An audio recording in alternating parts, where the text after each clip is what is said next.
Hey everyone, I'm Army Gaming. Welcome back to my channel and welcome to a really exclusive first time live stream. Today we have a developer, a senior gameplay developer, designer from Soldier Point themselves. So everyone be super thankful and grateful that he has given us our time on Saturday. I think it's like 7 p.m. right now in his time zone. So give him a huge shout out, give him a warm welcome. We have Nesma from the Monster Legends official Discord. So what we did is I put a community post asking questions that what would you ask a game designer if you had a question. So I'm going to be asking him some of those questions. We're going to be asking him some other questions. If anyone does a comment, we'll try to get some of those questions, but I do have a Microsoft Word of a lot of questions that we're just going to be going through. So with that being said, let me just go ahead and bring him, introduce him, and let me unmute myself. Okay, I think you should be able to hear me.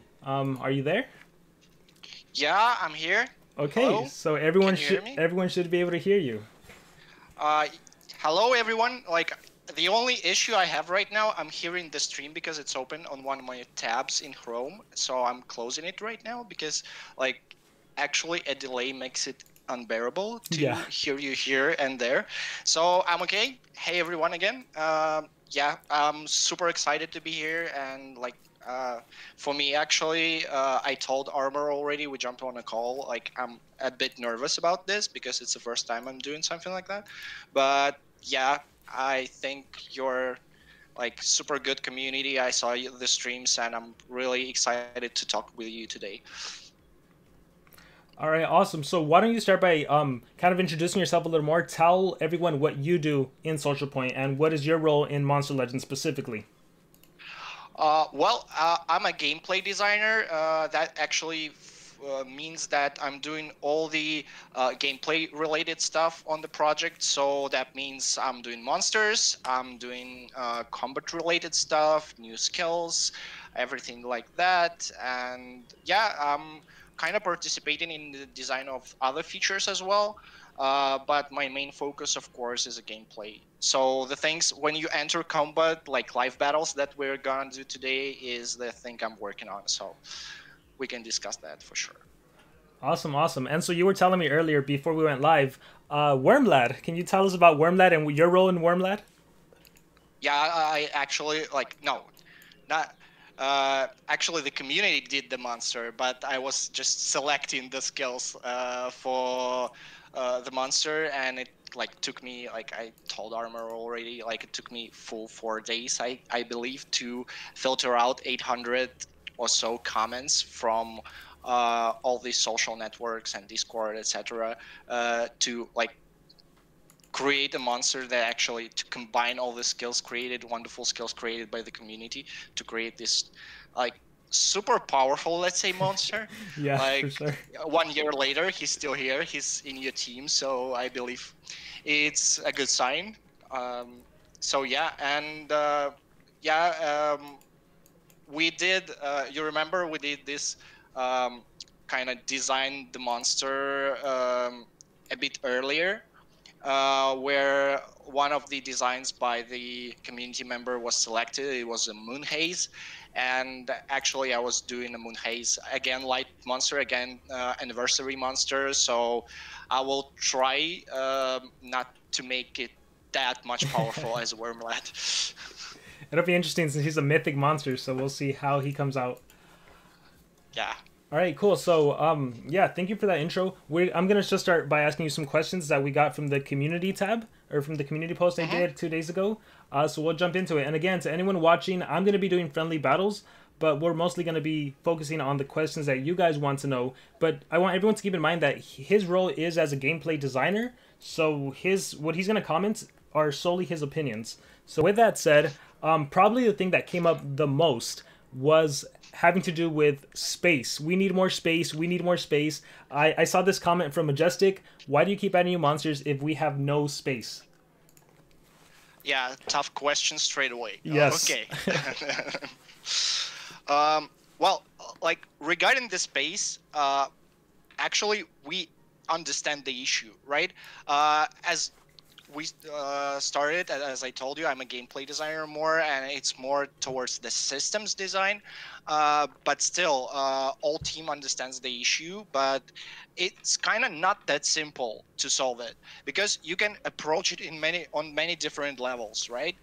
And you can approach it from, like, the thing is, we have an issue. Like, you can say, okay, just add to the current habitats one more space, and that's it, the problem solved. But that way we could have some problems with the performance of the game, and we don't want to go there. And also, you need to take into account a lot of different things, like UI, how you select the monster, because we know that our players select the monster mainly accessing the habitat and then tapping the monster. So we trying to discuss a lot of different solutions right now. And the thing is, we want to solve this issue once and for good. Like, so we won't have this issue in, like, in a year or something like that. Because if we're doing, like, just a patch to solve it right now, we don't want actually to do that.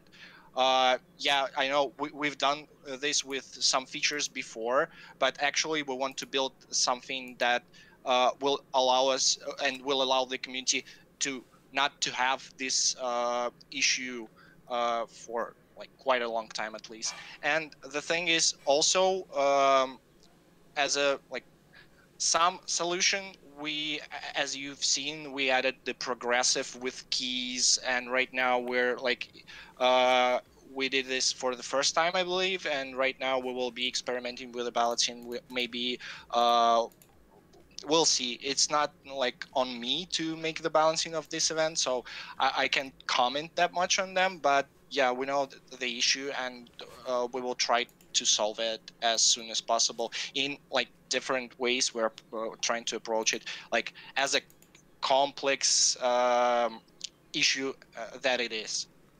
I'm glad you said that because I think when players look at the game, we really do think it's like just add another island, like make a floating island number 12 and it'll work. But it's not that easy Yeah, yeah. because of game interface and everything. Okay, got it.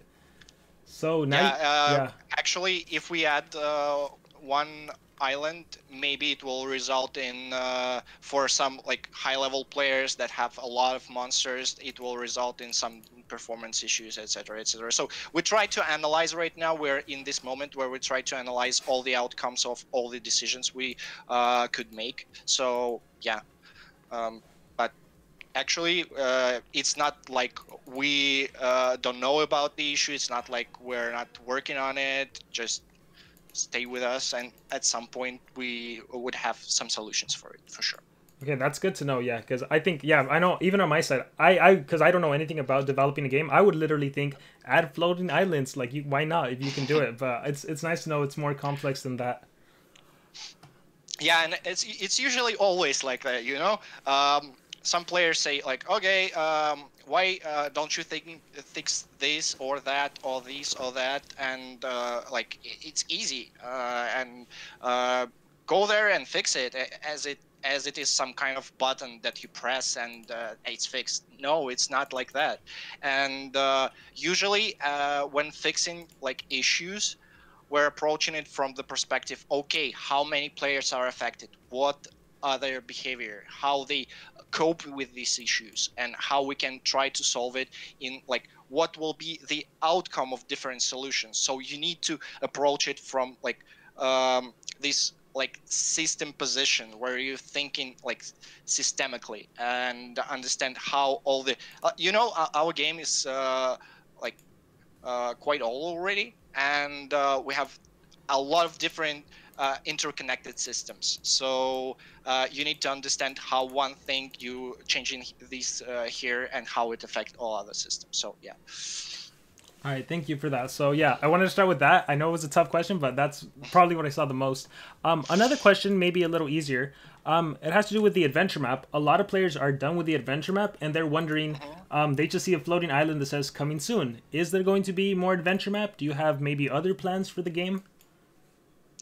Yeah, actually, I'm, like, and I need to say that many things that I will tell today is just my personal opinion. It's not anyhow connected to the opinion of the whole team. So in my personal opinion, when I started to play Monster Legends, like PvE map was the something where I learned the game, where I started to experiment with things, where I started to experiment with monsters, with different attacks, how to combine them, how to make synergies. And really, what I would like to see at some point is a proper story for the Monster Legends, because we know that Yes. our story, our lore is like wonderful. And Yes. a big shout out to our game writer who is doing all these stories, and sometimes we as a gameplay design team participate in that, and kind of writing stories together. Actually, that's probably my favorite meetings, where we sit down and say, okay, we have this monster, what is the motivation for it, what is this backstory, what is, and actually what we have, if you look at some documents, we have even more story that we have than we have in the game. We have more motivations and more things for like about the characters, and we would love to tell this story somehow. And I think the kind of PV adventure map or the story mode is a perfect place to do that. So well, we'll see, but I know that a lot of guys in the team also think like that, and um, we'll see. Yeah, I'll comment to that because I think that's something I'll keep pushing because I love this idea of starting off with like the common monsters because that's the start of the game, even though now there's mythics, and to be able to have a story where it connects Firestar to maybe this monster, and then we get an introduction on like what torture skill does, what burning does, and you get a chance to use different monsters, and that way players can learn as they play, and it's this ongoing progressive that doesn't stop because more monsters are released. Like what we have like 8 monsters a month, so it would be cool to see Mm-hmm. all this interconnection. I would love that. That's the one thing I want more than anything. So Yeah, an interesting thing that you mentioned it, and like it seems like you have like this game designer brain. It's a very good tool to teach players like some mechanics from the gameplay perspective. So you need to do it gradually, because our current SPM, as we have it, single player mode, is something like a bit messy. It starts slow, but then all of a sudden it starts to become more and more complex.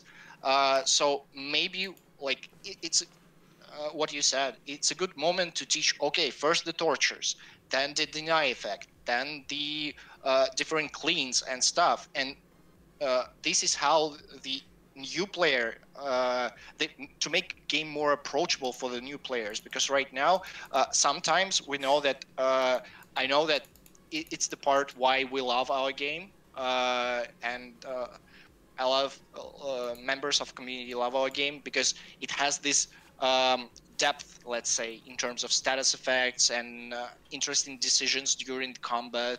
But you need to teach this stuff. It's quite complex, and we know that like if you what are you doing right now? If you show it to the new game user, he won't understand anything, because what is this? You have uh, three traits there. Here mhm. you're resurrecting relics, doing some stuff, and then you have like four status effect on Ragnarok, and then shields, and wow, that's quite that's a lot of information that you can gradually teach the player, and the single player mode or campaign could be perfect for that.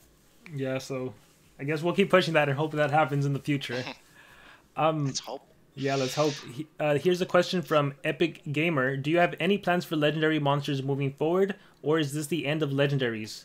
Will there be some sort of league separate from the main PvP? Well, as you know, as we like started this new mythic chapter, let's say, um, well, we're trying to approach things again like slowly and see the impact, and move step by step. But actually, myself, I would like to. I don't want like what we told, what we discussed previously. We have quite the lore behind the monster, quite the personalities, and we don't want to lose it. You don't want to lose guys like Voltaic. You don't want to lose even Firesaur. You don't want to lose, I don't know, Heyman or Song Cookie or guys like that. You want to keep doing, make them to have their own place in the game, you know, and wrap some stories around that because community love them. And actually, yeah, we discussed again how we can approach this, how we can do different stuff for the legendaries to have their place in the game.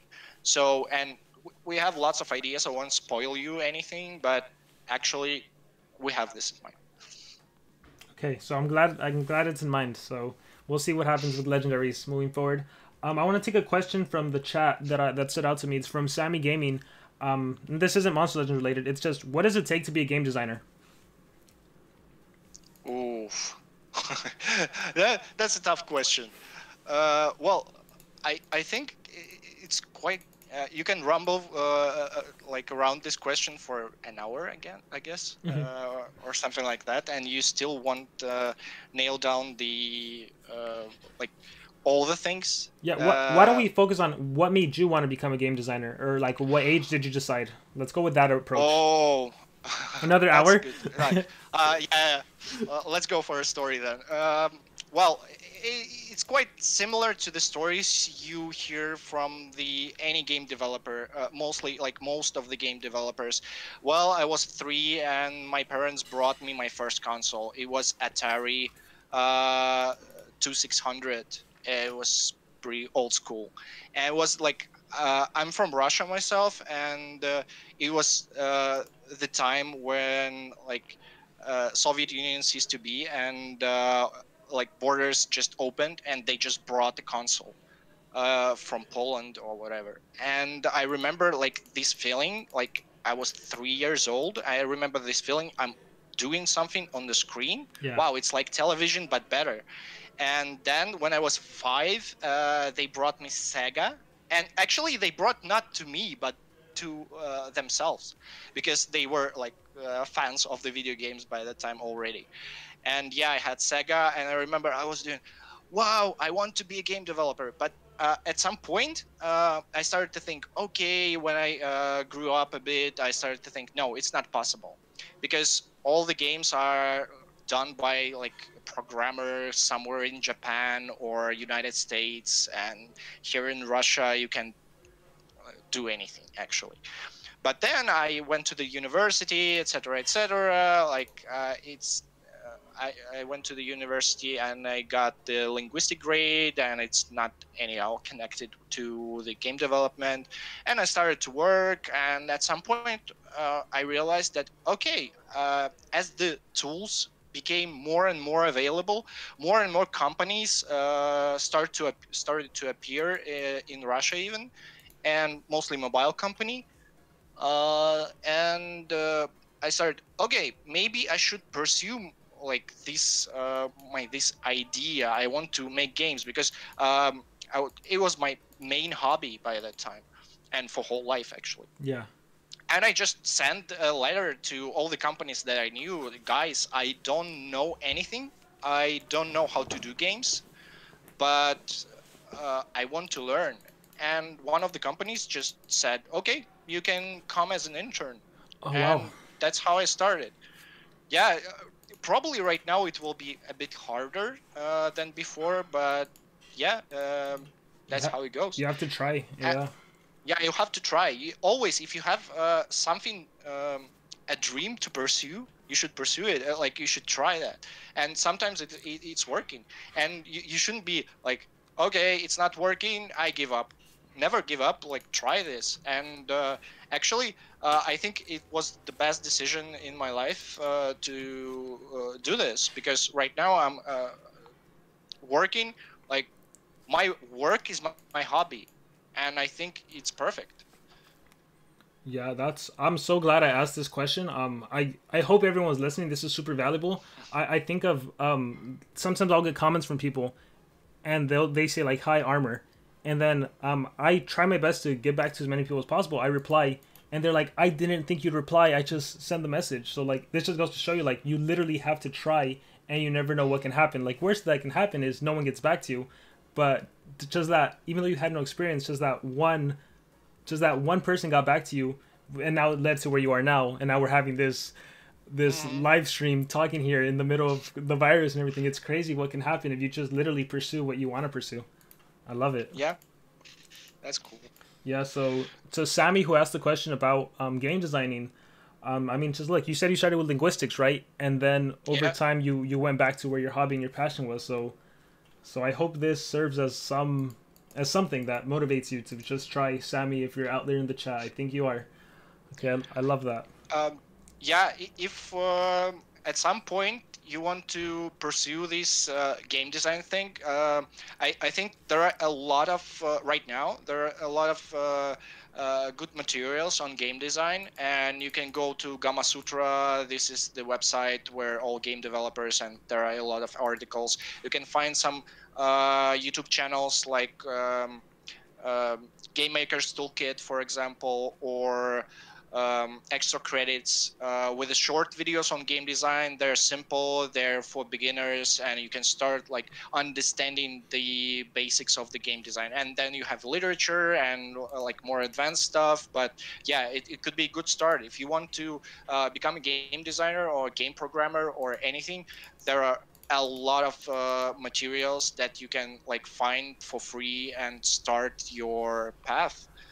So the only thing you need is to want it. Yeah, that's it. That desire, that passion. Yeah, I love it. That was a great question. Great answer too. I feel like I feel we could talk hours on end on that, because that's something I try to push so hard. Like, just do it. Like, the worst that can happen is you're where you were before you even tried to do it. That was good. You actually, when you doing something and failing, that's an experience for you. Like I haven't mentioned it, but my first job wasn't my first interview. Like, I did like 5 or 6 interviews before I got the job, because and each of the interviews was an experience for me, because they told me, okay, you're lacking this, and I started to work on this, what I'm lacking, and like 3-4 interviews, and on the 5th or like something like that interview, I already got the knowledge to like have this job. So yeah.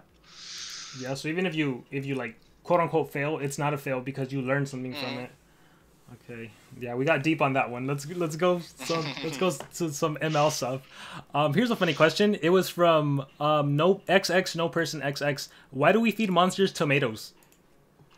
Ooh, that's a fun one. I don't know. I actually don't know. Probably it's something coming from Dragon City, right? They're feeding with tomatoes as well. So like, I don't know. Tomatoes are good, no? Tomatoes is the best thing you can get. It's sweet. At the same time, you can use it for pasta sauce. You can use it anywhere, actually. That's actually my favorite vegetable. I know it's not a vegetable. It's something like in between, but yeah, it's wonderful. Why not? Why not? I think that's a good answer. Yeah. What's the alternative? No, we can do so. I don't know. Feed them with gold, but it will make no sense, right? Yeah, that would make no sense. So we at all. have tomatoes. Yeah, I saw that question. I'm like, that's a funny one. I wonder if there's an actual reason, like how it came to be. Like even in Dragon City, how did they come up with tomatoes with all the different options? You know.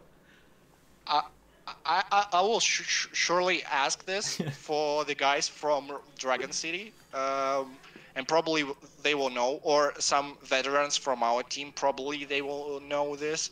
But actually, I don't know. I can just think of like, if you can get back to us, tomatoes are great. Yeah. If you can get back to us, that'd be great. I'm looking at the comments. Someone said apples. Maybe you should do apples. Fox is in the chat. She called you a chef. Yeah, so that's, I don't know. That was a funny one. This is a question. I already know the answer to it, but I'm just gonna ask you. It's by Luis Onfre. Do players' opinions go into your work? And I mean that's evident by the Wormlad community, but I just want to hear your response from that. No, it's not only the wormlet situation and like wormlet design, because it was kind of an event, but I said this in AMA, and I will say this again. Actually, I'm starting all my days reading the feedback in channel in Discord, just to see how players react on different things. And sometimes, yeah, it's pretty harsh to read it. And sometimes you see, okay, you like you don't listen us. No, we're listening, and we actually care about this feedback, and we see it and trying to provide solution for some things that bothering people. So yeah, and sometimes if we're talking about monster creation, we have wonderful monster ideas channels in Discord and on viability ranking. And some of the ideas, I saw some skills there that I liked, and some synergies that I liked, and kind of redone them a bit to fit to balance them out, to fit them, because usually players, it's like I'm myself the same. Um, I'm overpowering the monsters I'm doing, because really like to do monsters, and I'm doing them overpowered usually. And then I'm trying to tone them down to balance them out. And players are the same. Yes. So if you look at any ideas that players throw to these channels, usually this is like super overpowered monsters, and you need, if you see some good synergies, you trying to get them, but get the essence but not the power maybe. So yeah, so Yeah. that actually goes into my work. Yeah, it's funny you said that because a lot of time players will give me, "Hey, Armor, here's my monster idea," and it's like 9999 power, 999 speed, and then like this monster instant kills the enemy team, and I'm like, this is so broken. But I love that they're trying, and I'm glad that you take like the best part of their suggestions and then try to incorporate it into the game. So to anyone listening to the stream right now, there were some comments about like it would be cool if Soldier Point could have a way for us to submit our monster creations. There is a way. You have to join the official Discord. Fox, if you want to plug the Discord link, go ahead and do it so that players can join. Because I think there's a lot of players that aren't on the official Discord. So if you guys want to get your opinions out there, you heard Nesma. He's starts the morning off by reading feedback channel. So go give your feedback. I think Okay. that's a good way to start. No, now the general feedback channel will be like overcrowded, Swamped. like, everyone, but it's okay. Here's a question. It's by Kazina Almas. Why can't we use Mythic Amber to craft mythics? Uh, well, like it's the thing that actually is not what I'm designing. More or less, yes, I'm taking part in these designs. But what we want to create is to create this kind of feeling of options. And okay, if you haven't got the initial monster in the initial event, because actually the initial event is the usually the best way to get monster and the most engaging, we don't want to kind of create this situation where the player is not participating and not engaging with the game, and then getting the content. So even if your level of participation is level of engagement is pretty low, but you still have like enough cells, like 100 cells in many of the events, you can get quite easily. And then you can craft and you can add amber to rank it up. So the resource of amber is more to rank up the monsters, not the. And we don't want to create the same situation we had with the elemental cells and elementium, where like some players hoarding on these resources, and then doing the like monster just released, and we want to have a gradual progress for the player to set themselves kind of goal to, okay, I want to pursue this goal, I want to like create this team, I want to rank it up, and I want to work for it. It's when you do something that requires you only to press one button, at some point you will get it stop to be being interesting for you, because we want it's about like game design. I don't want to deep dive. I'm trying to find how to explain this easily, but Yeah. when you have a goal and you're reaching it, then you actually have more fun Yeah. than when you just reaching things.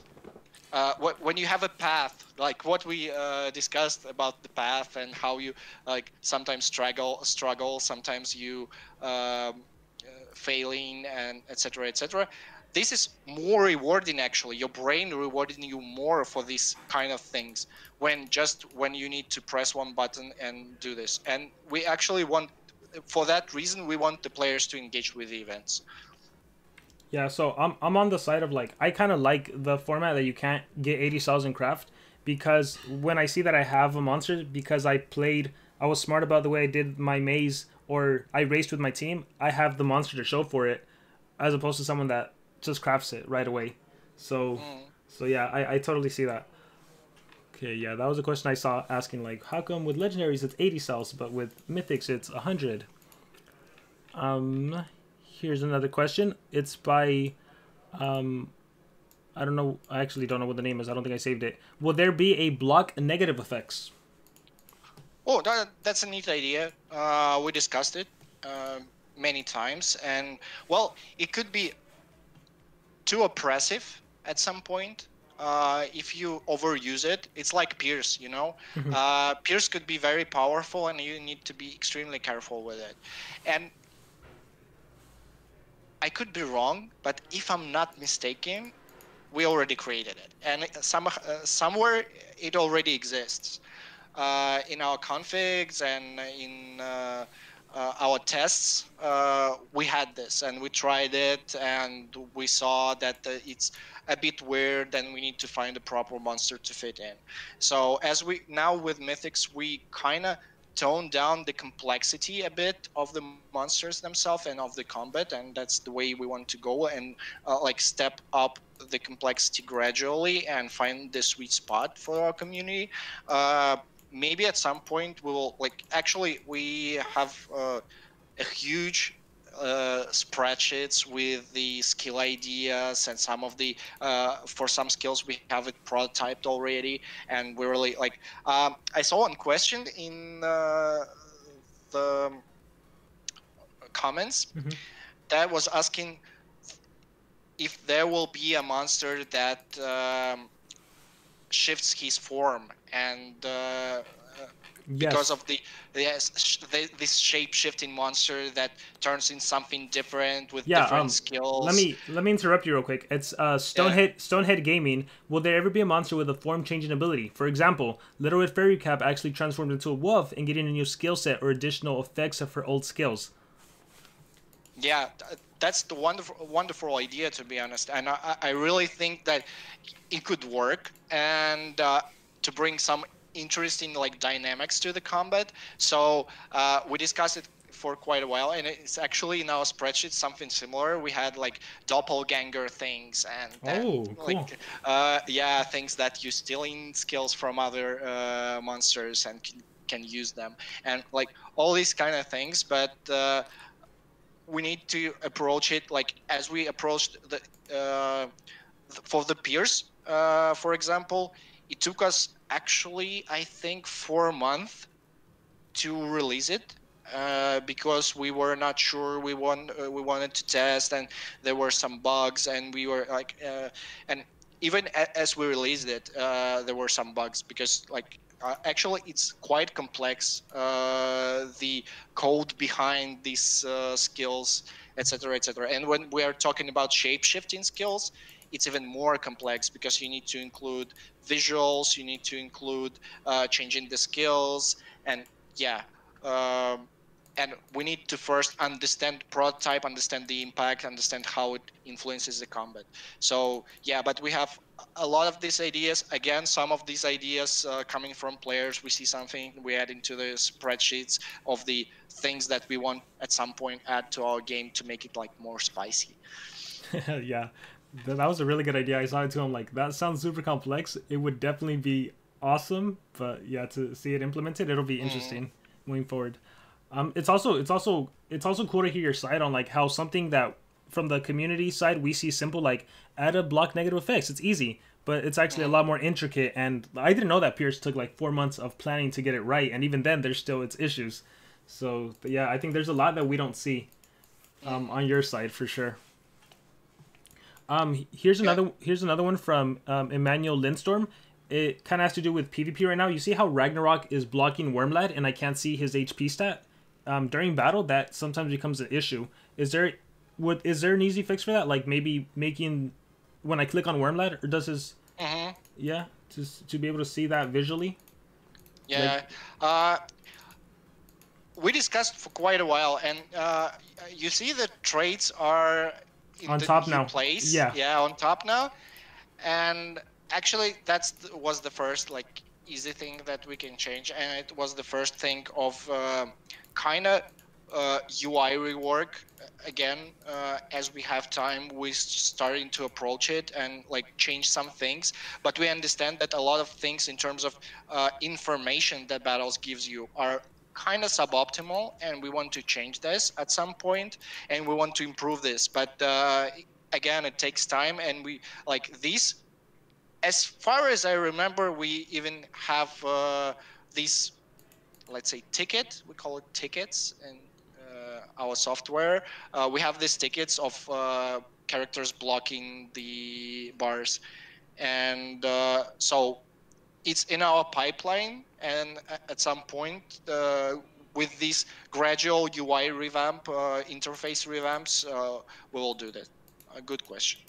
Okay. Awesome. And again, when it's about all these bugs and things that you see that are not 100% comfortable for you or things like that, try to report them on Discord. Maybe send a report if you see a bug. Send a report through the app. It helps a lot, because sometimes we actually don't see these things, because when you're working with the project for quite a while, and it's how it was for like quite a while, and you kind of used to it. Yeah. And yeah, and you start to be blind about things like that. But yeah, actually, like this fresh view towards things, if you send some reports, it helps a lot.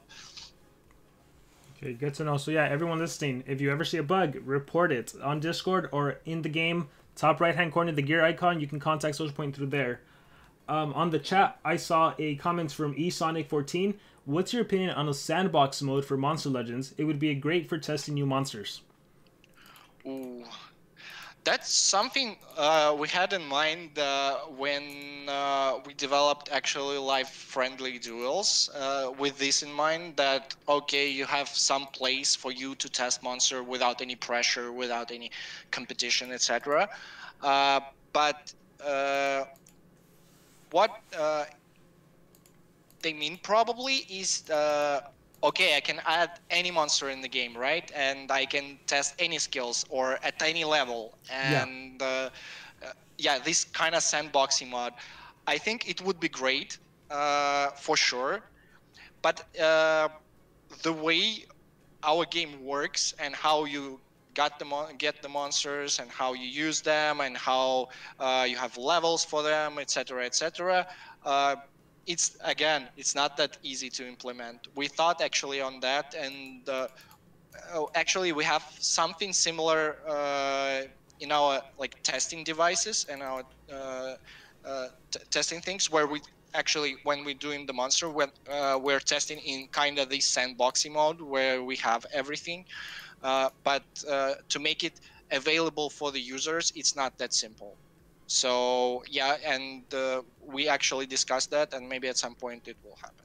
Yeah, again, like on my side, that's one of those things where I'm like, well, you have PvP, you have live battles, add a little mode that says sandbox, and you can try everyone. So it's so interesting the disconnect between what players think and then the actual complexities to making it.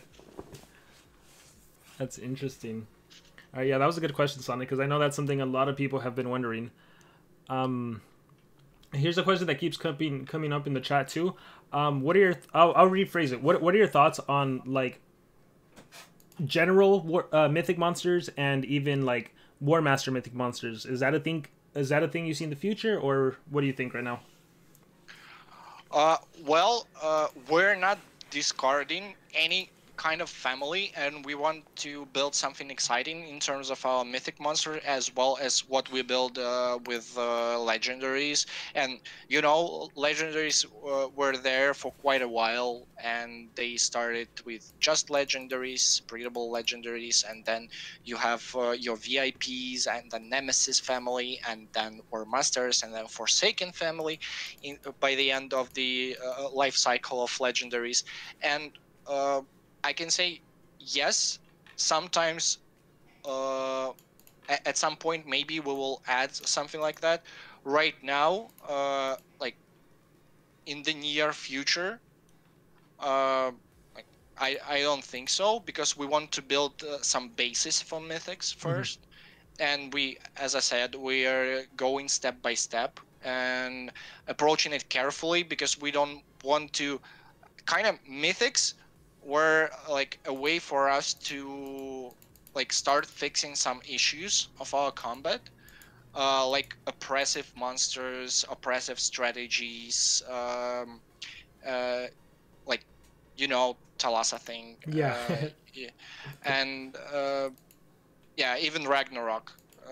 So we have some other steps that we want to pursue. I won't again spoil anything, but we will do gradually, like until we're happy with how Mythic's meta shaped, and then we'll think how to spice it up like further. Maybe add new mechanics to the combat. Maybe add some, I don't know, like there are a lot of opportunities there. I think if we stabilize the meta in a way, we can have like almost anything. And that's why I think if we're introducing new gameplay mechanics, for example, it would make sense to have like, for example, I saw and I like this idea actually. I saw a lot of comments about like pets and like War Master pets, and Yeah. like even just pets for the monster, that like some additional small unit that you can add to the combat and it somehow helps, or things like that. And it would make sense to make a family to support this, to like show, okay, previously for War Masters we had like, okay, War Masters have these like traits that are shared like for the team, and we started with that. And like any new mechanics or any like evolution of the combat brought new families. So if we want to add something new to the combat, if we want to, and probably we will do it, yes, I would say we probably will have at some point some families or something similar. Awesome. Because you're speaking about family, one thing I'm looking forward to. I hope this is in the works. Are we gonna get a panned off mythic? uh, everyone, why Pandolf? Why not Voltaic? Why not Fire Sword? I think Like, I think Quetzalcoatl is kind of the Firestar mythic. That's what the community yeah, yeah. has established. I think we want everyone mythic, but I think Pandolf, because he's kind of like the, when we think of Monster Legends, we think of Pandolf. So we're like, there's like a Zomdov, there's a Adventure Pandolf, there's all these different Mm. forms of him. So I think we just want a mythic one. Yeah, as I said when we were discussing the legendaries and their future life in the game, I think we don't want to discard these characters who are like dear to the hearts of our players and to us as well, and that's why probably like stay tuned. Stay tuned. All right. Great. This next question is something that myself, like, I really enjoyed Titan Invasion. And Mm. I think you guys have answered it before, but for anyone that hasn't heard the answer, or maybe your own take on it, what is your thought on Titan Invasion? And is there any possibility for a future Titan Invasion? Yeah, the thing about Titan Invasion, I'm actually quite surprised because I'm keep seeing it everywhere in the feedback channels, in the Facebook groups, in Discord, and like it's like actually almost 2 years passed since the last Titan Invasion, and players still remember it. That means it was interesting for the players, Yes. right?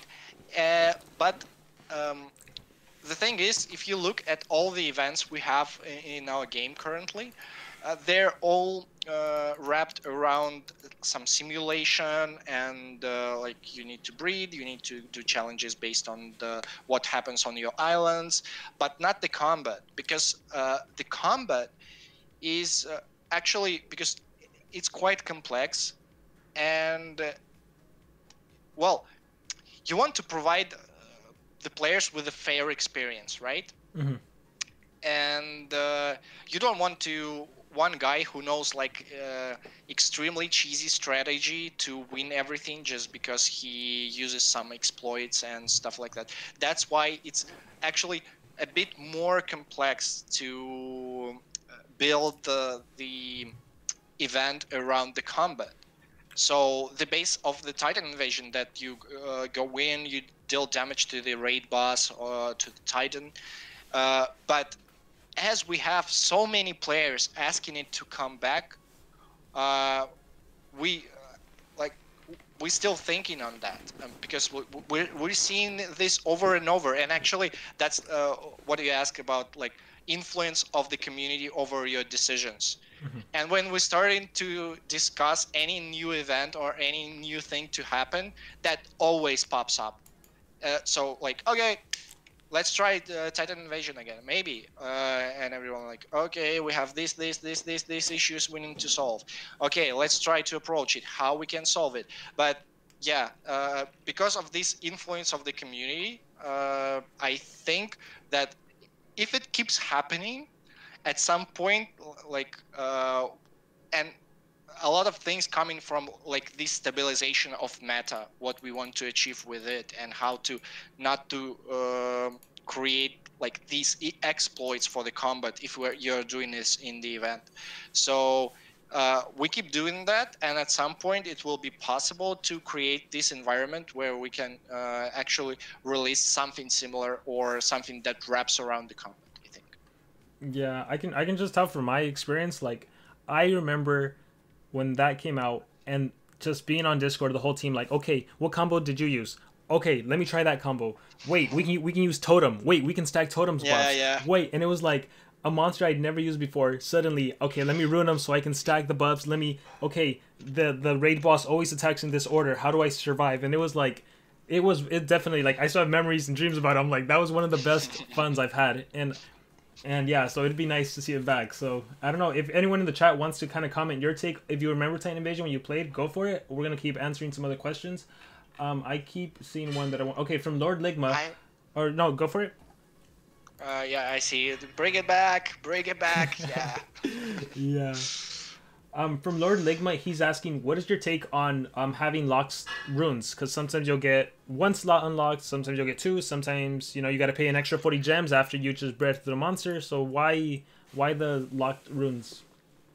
My own take on that. Yeah. Like, own take on that. His own take, everyone. I hate it, to be honest. I hate it. Like, when I'm playing and I have like slots locked on the monster that I'm unlocking, that's like always like but yeah, actually it's something we discussed in the, like, again, a lot in the team, and we need to find here a proper balance, how to remove this frustrating point from the players. So yeah, it's about like the whole team, and we are like, actually sometimes we're arguing on the impact and how to do this. It's not that simple to just like, okay, we're not having it and that's it. But I feel if we have any, like, and that goes for any of the frustrating points of the game, we're still playing the game that we're doing, and we see these points usually when we approach it as a player, as players, and we see these points, and we want to change them.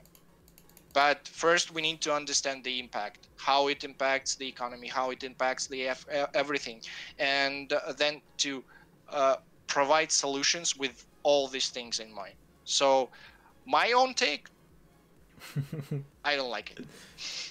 I don't like anything that just the thing is, I don't like anything that wrapped around the random thing. The RNG, Uh, yeah. yeah, and that's why I was extremely. I remember like when we were releasing War Master Charizard back in the day. Uh, the True Vision for me was the best skill in the world Yeah. because like it allows you to remove this miss RNG, and I was playing with Charizard for quite a lot. Even though it went off the meta at some point, I was still playing him just because I didn't like misses. And the same goes for this thing. If it's random, well, I don't like it because sometimes I don't feel happy when it's not happening. I feel Yeah. frustrated when it's happening. That's the thing. Yeah. It's funny. So It's funny you said RNG because I remember yesterday when I asked you about how was your bingo and you're like RNG, not my thing. Yeah. No. So I'm to the point where sometimes I will get a monster with 2 slots locked. I refuse to unlock them, especially on my complete free to play account. I'm like I am not spending the gems for this. If there's a discount, I will wait until a discount. Like 40 gems is too much for me. mm, So yeah, hopefully we see a future balance in that. Like it's nice that relics can now be removed for gold, especially since relics are such an impactful part of the mm, game that now they can be shifted around. And the change with runes, I love that if they have the same level, you can just swap around. Those are like really great changes. I think that like the community really loves. yeah, you remember when we had like changing the skills? Even you need to pay. Oh Like if yeah, I'm not mistaken. Oh yeah. yeah, that was horrible. There was a time, yeah, for any new player you don't remember, there was a time where you could not change skills. You would literally have to pay 20 gems to change a skill. So back when I would make analysis videos, I'd be like, make 100% sure you know what build and skill you want because you are not going to pay 20 gems to remove it. Yeah, those, dang, I forgot about that. Yeah. Yeah, and some things like that. We keep improving. Like we changing these frustrating points from time to time. Yeah. So yeah, well, we see it.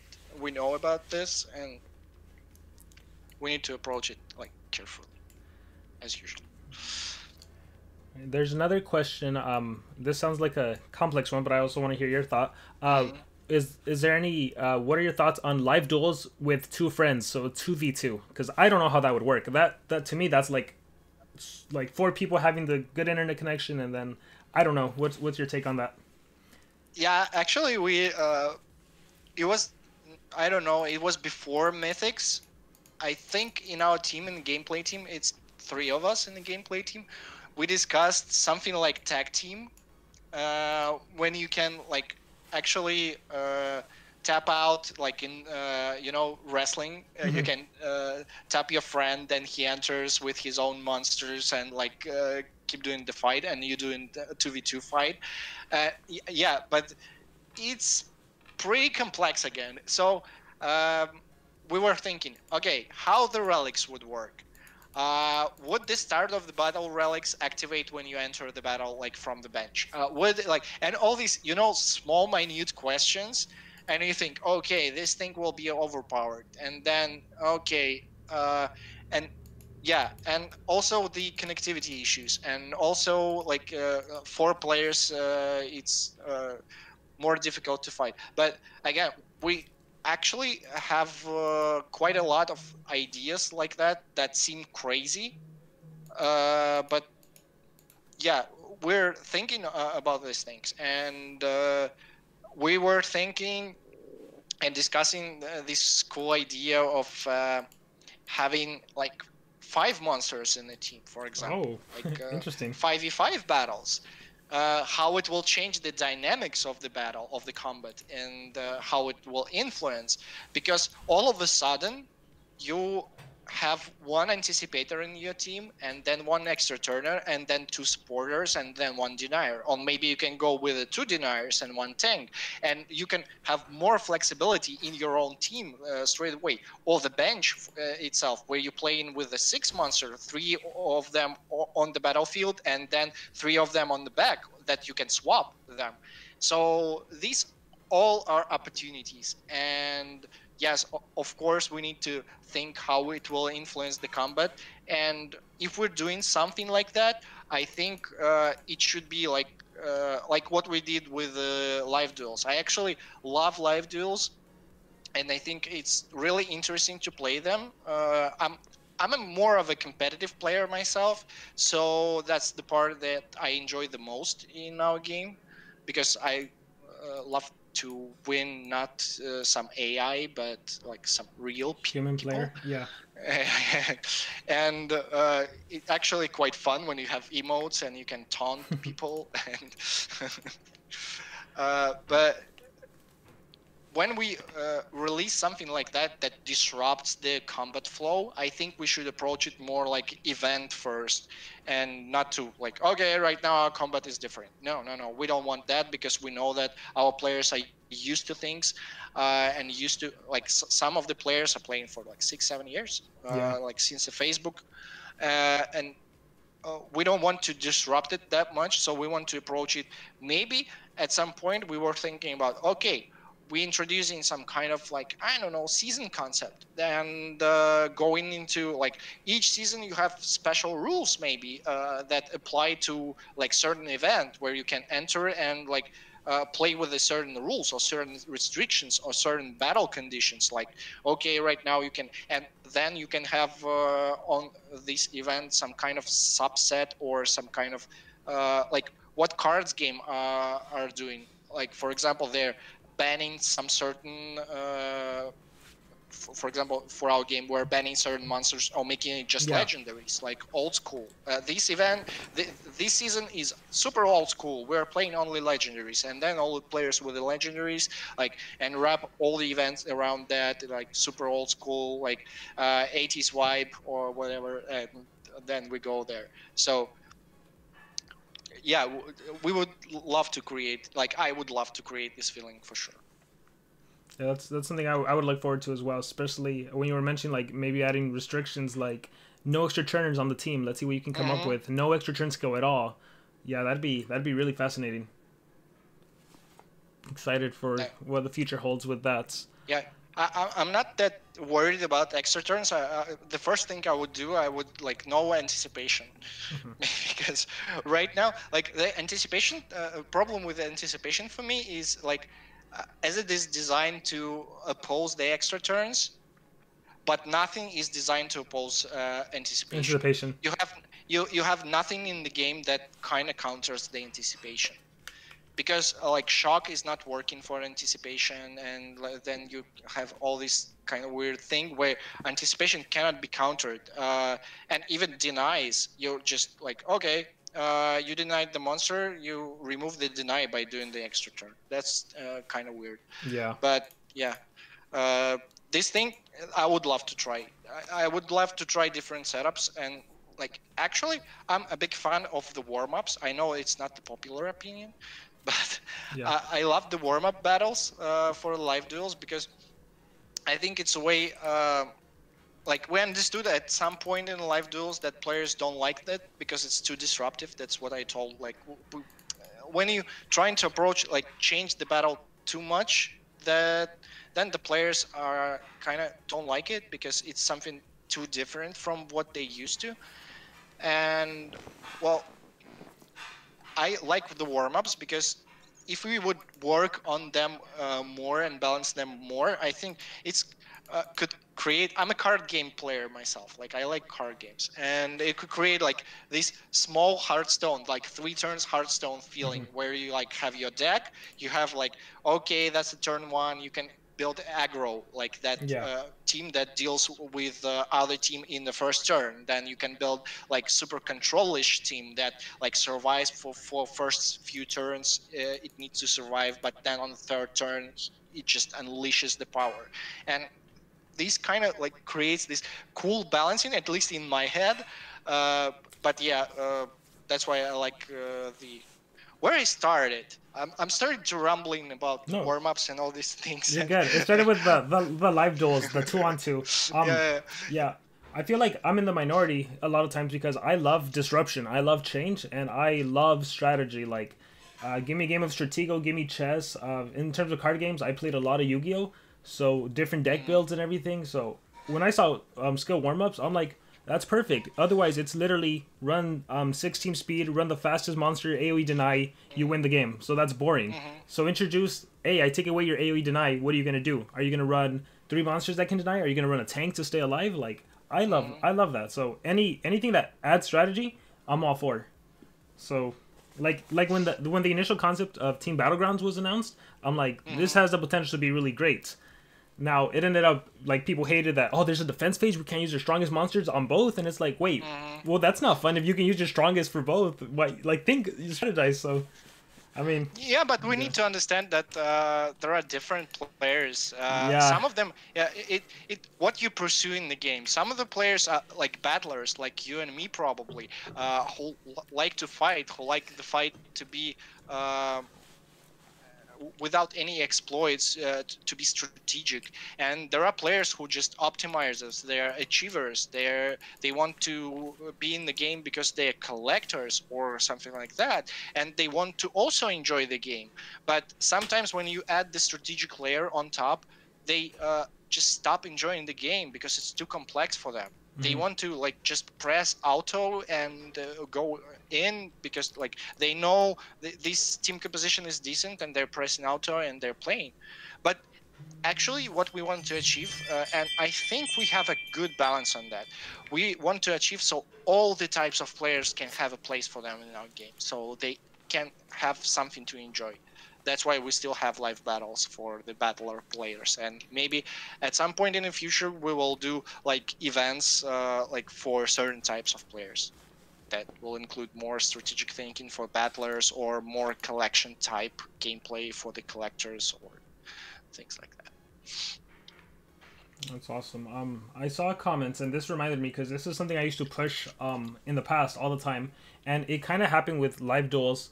Um, I made a new account, and because on that account I'm not focusing on getting legendaries, I'm trying to optimize it to show new players like, hey, you can get a mythic if you play the maze, log in every 4 hours, and I'm trying to optimize it for players. And I've been telling them like classic duels is so much fun because this is a way for you to try out the legendary monsters without having to get them. Mm, That being said, and maybe you'll agree because you're not a fan of RNG, I would love a live duels where let's say I click on classic and mm, it, for like let's say for this week, these are the only 1, 2, 3, 4, 5, 6. These are only 12 monsters that can be used. Go make the best team. Go do your best rune setup. Then let's see what people come up with. Instead of RNG, everyone has the same 12 monsters, and let's see what shows up. Like I would love that because that's all strategy at that point. problem with this, I'm not a fan of RNG, but these kind of designs, if you limit the players from, okay, they're choosing their own monsters and they choosing their rune setup, straight away day one, there will be the our game is like that. We have some issues with it, like that.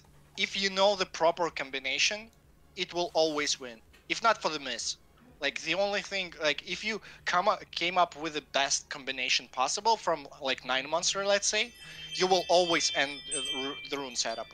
For example, if you came up with this, and it will be available in Discord like day one. We have very good players. That yeah, We I have find like that.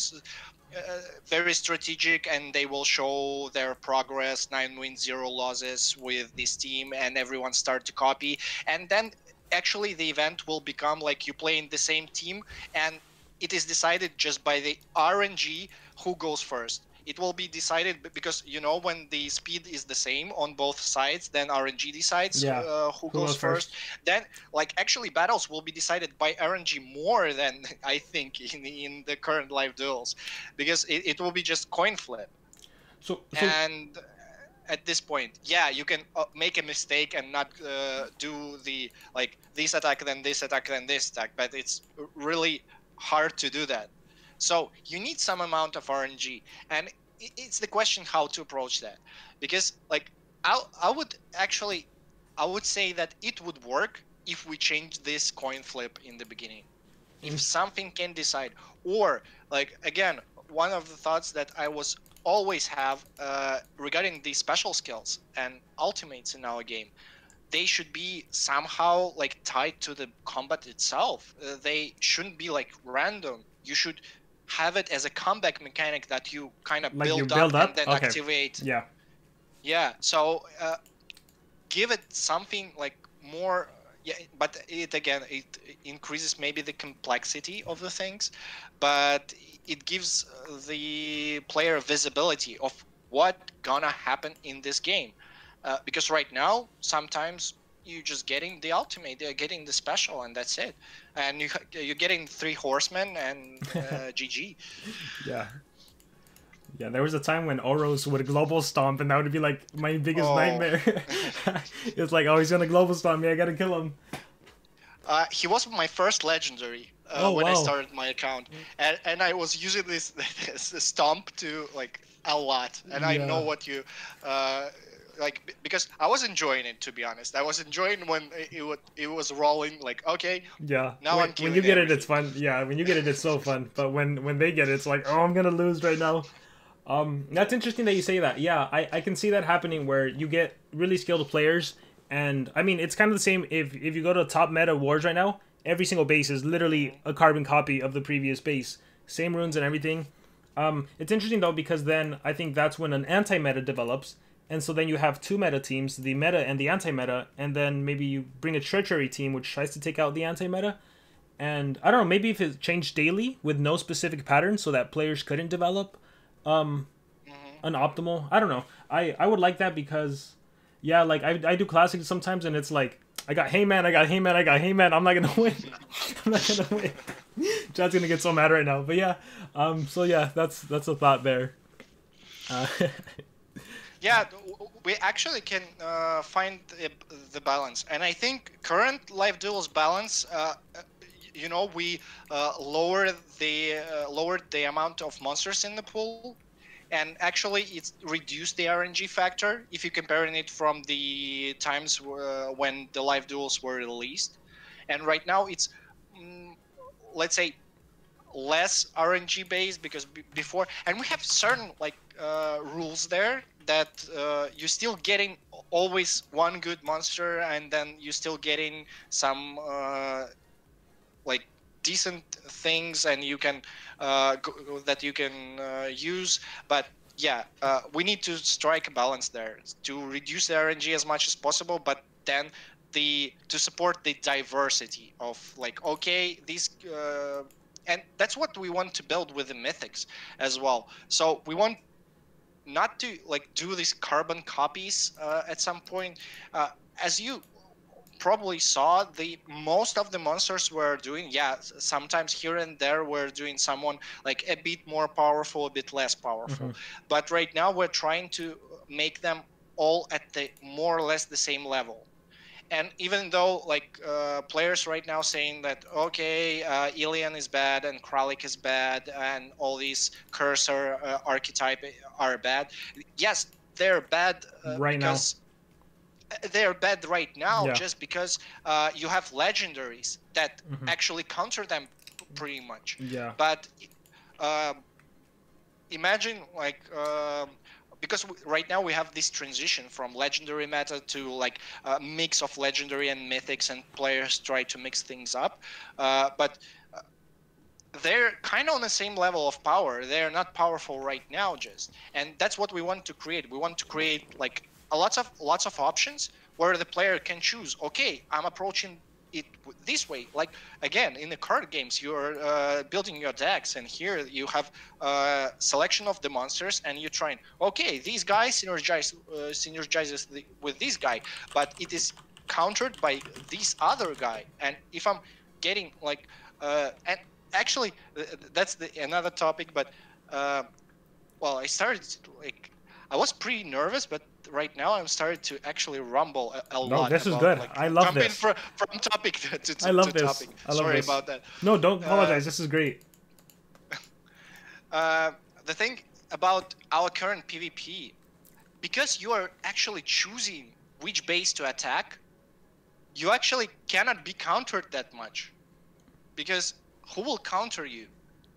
Because you're choosing like convenient base for you to attack. Hmm. And you see, okay, these base have a counter for my strategy, but then I'm not attacking. And how will you build this kind of diverse meta when you can actually counter it not by your skill or like skill in creating the teams, but by just pressing the button and saying, these guys, I don't want reroll. Yeah. Oh, this guy, I'm countering him. Just play him. Uh, this is weird because right now we have like quite a problem. And with Mythics, uh, at some points it went down a bit, and I'm pretty happy about this because when we're checking win rates in PvP, they're reaching actually like some teams. I won't spoil you the teams, but some teams still we have some teams that, and they're not common. That's interesting fact. They're not that Oh. common, but they have 99% win rate. And well, I can see that everyone in comments will start, share the team, please. I want to use it. Come on. But yeah, we have the teams in the, and not because it's super good team. It's counterable, It's but because players can choose things to attack. And that is kind of prevents us from building up this diversity, but I think we're on the right track to do that, and at some point we'll like make this transition slowly, and we'll reach the point where you can experiment, let's say. Yeah, I was having a talk with Yoav. I don't know if he's still in the chat about like mythics, and he's like, "I'm not impressed." I'm like, "The reason you're not impressed right now is because we have legendary monsters that have dodge area, megatons, and they still are very dominant in the meta." Croc is awesome. Immunity to control with all that torture is awesome. Ilian with all the accuracy is awesome. The issue is when you compare them with the legendaries, they don't look awesome, but they are so awesome. So I'm excited once we do move to like mythic versus mythic era, where you don't have the dodge area anymore, and it's like, okay, now this monster's gonna shine. So I'm excited. Oh, he is there. I'm excited. So I'm excited. Yeah, and yeah, dodge area, and then like anticipation with negative effects removal, or with yeah, we did Miseros with the resurrection, but you saw I saw some of your videos where you're saying, okay, Miseros, he can resurrect, he can anticipate, but he can do anything else. That's the thing we want to create. We want to create, okay, I have these, I'm wasting a spot in my team to have anticipators that can resurrect, and it's his function. Yeah. He can like kill all the team of the enemy, or he cannot clean. For that you can use Tiny, or you can use Froma to clean. It's not his job, and we want like specific roles now. Yeah. Yeah.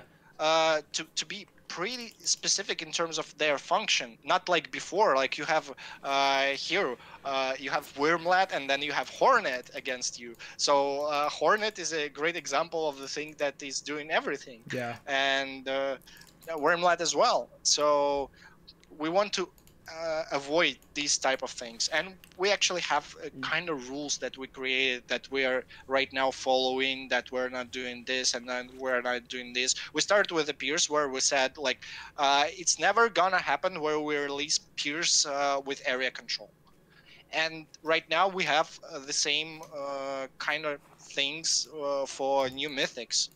We don't want to do like some, for example, heavy attacks with the cleans before, because like it could be, we remember Warthog years, Warthog Samuel combos. Yeah. It could be quite oppressive in this new meta, and yeah, so we're trying to create these rules right now, and that's why we're doing step by step, because we're creating these rules, trying to test some things, and then move forward. Like you remember with I think it's Abysmus, right? That resurrects and then doing like, right now he's doing the evasion. Now it's Miseros. Oh, right? Miseros, yeah. Before he was doing the space time that can land on artifacts, and we changed that. And actually, that's the again the another message that I want to share. Like right now, before we were like, when we released Mythics, many players said to us like, okay, why you haven't rebalanced all the monsters in the game, but instead of releasing Mythics, like just rebalance Talassa and that's it. The problem solved, right? But no, if you rebalance Thalassa, then you have Grakon, and Yeah. you rebalance Grakon, you have Pump Seed, and you rebalance Pump Seed, then you have others that will be as oppressive as Thalassa. They're not as oppressive because you have Thalassa right now. And wow, that's the team. That's the spirit. Yeah, that's nice. That's true. No one ever thinks about that. They see the meta monster, they're like, change it, and then it's like, but there's a new. There's always a new top tier monster. Yeah, and then you need inevitable. to rebalance whole meta, like Yeah. like hundreds of monsters, and it's let's say it's pretty difficult to do that properly. And right now we just want to avoid creating this kind of things that like be too oppressive or not counterable. Let's say that's why we went with the functions for each role, each its own function. I'm glad you commented on that. You have certain rules that aren't going to exist because one of the things I was talking about with Yoav too was like I don't ever see right now at least a mythic with Pierce because I would be too overpowered to where they would literally kill all the legendaries, all the dodge area and Megaton. So I'm like, don't worry, like that's not going to happen right now. Maybe in the future, years from now, maybe I don't know. But like right now, I don't see that happening because yeah. I will say like that.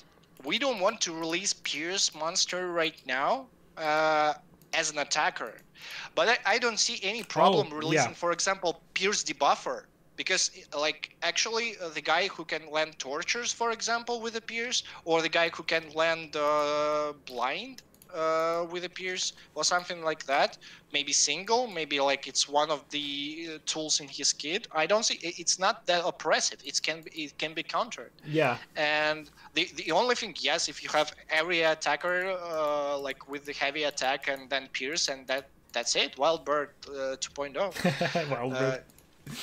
Yeah. So for sure. Yeah, I see the comments. Pierce Mythic, please. I need that. No, you don't need. Well, yeah, the way you said it, it's like it's funny because I made a whole video about Miseris, and this goes back to like right now the meta is weird, but like I saw people running Miseris with strength when I know his role is to resurrect, but because he's rank 4, you have to run him with strength because he can OTK the legendaries. But in my eyes, I'm like, stop that. He's a reviver. He can't do much except revive. Don't give him strength.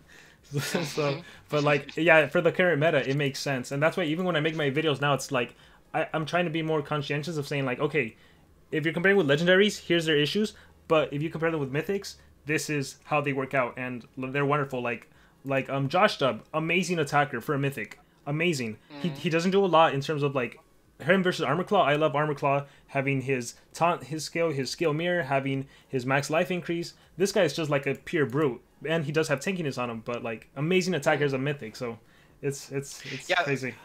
Because right now we have a separation kind of between like we have some additional sub role, let's say, of brute. We like call it like that. The brute is something between the tank and attacker. The guy that can apply shields to him, that can apply like some healings, so he has a lot of sustainability, let's say, but maybe he has less attack than some like other guys. Like if you take Siberial, her like potential for the attack is probably better than for the Josh Dub. But Josh Dub can sustain itself better. That's about the role, how you approach the combat. Do you want to survive more, or do you want to like deal insane damage? Yeah, tanky attacker versus just more pure attacker, make enemy weak to metal. Yeah.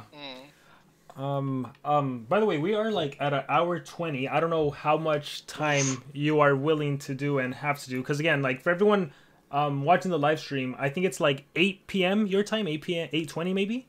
Yeah, so we can go as long as you so funny thing, I was worried about long live streams because whenever I try to do one, it's just me talking, and it's like, oh my gosh, how am I gonna do this? This has been, I didn't realize we've already done 80 minutes, so yeah, I didn't realize either. Yeah, it's a lot of fun. For me, it was like 20 minutes.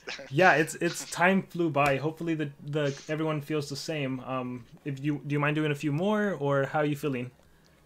I'm okay. We can do more. If we go over other questions that you have, I can do more.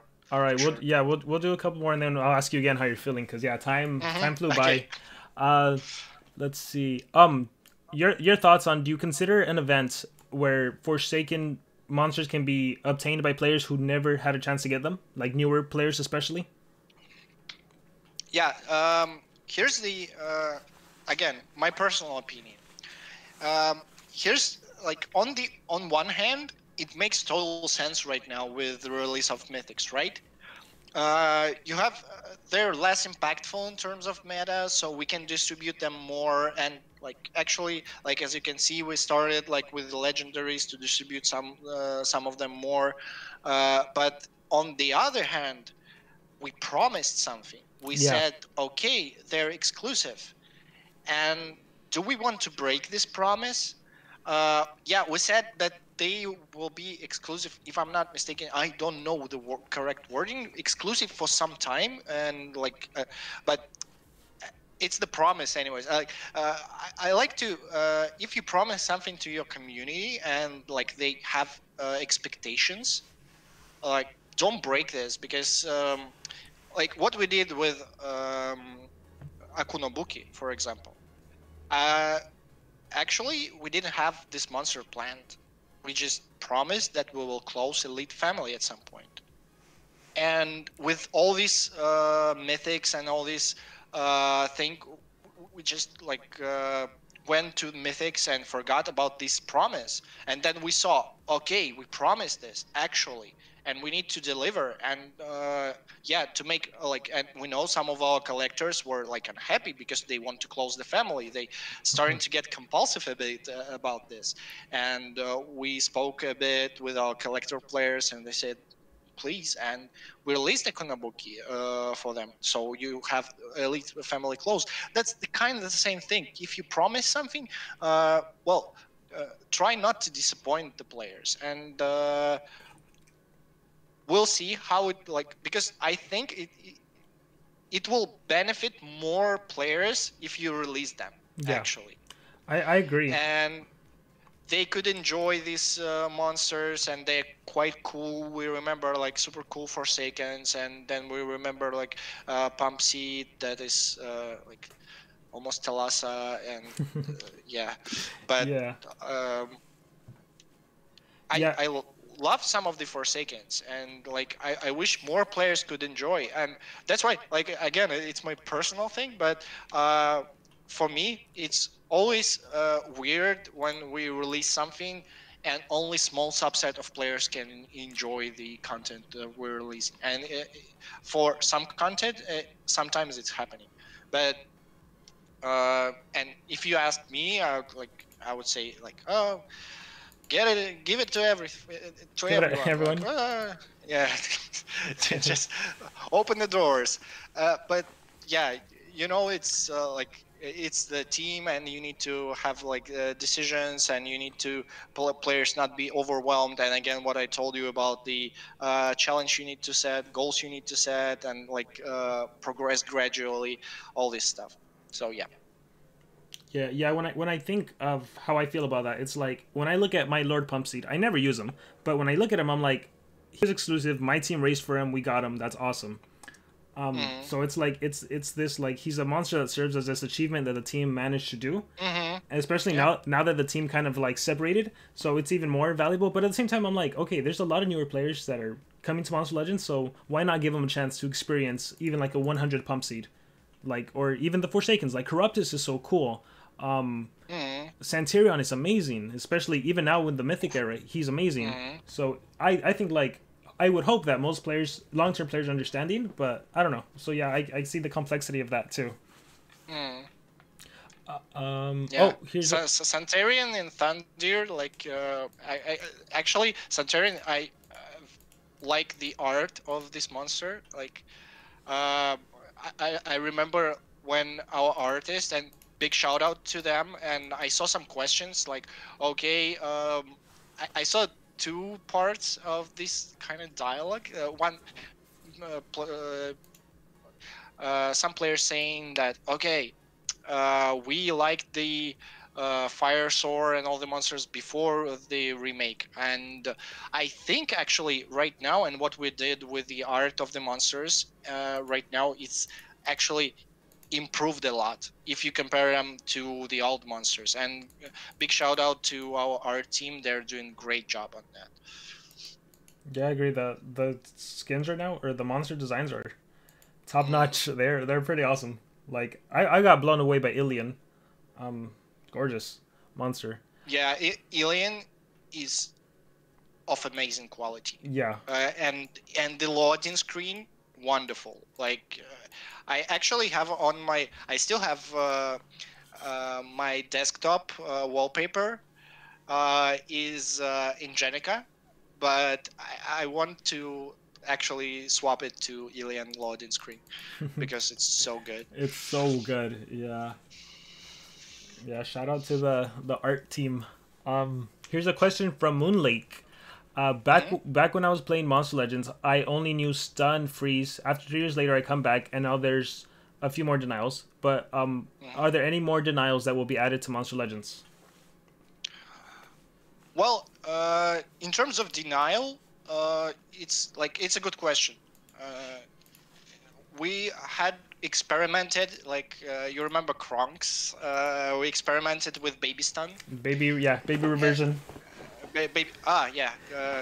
I always keep forgetting that we renamed it at the last moment because it was baby stun in the beginning. Oh, that's not cute. to confuse for the players, not to because we were calling it baby stun for quite a while, and that's why it stick with me. That's a nice fun fact for everyone listening to it. They're gonna now know, like, oh, baby stun whenever they use Kronks. That's awesome. Yeah, so we tried this, but actually this skill is kind of almost useless in the current meta. Again, I was thinking about super cool interactions with it when you can like protect your team and then like use it to protect your team and then use it to deny the other team.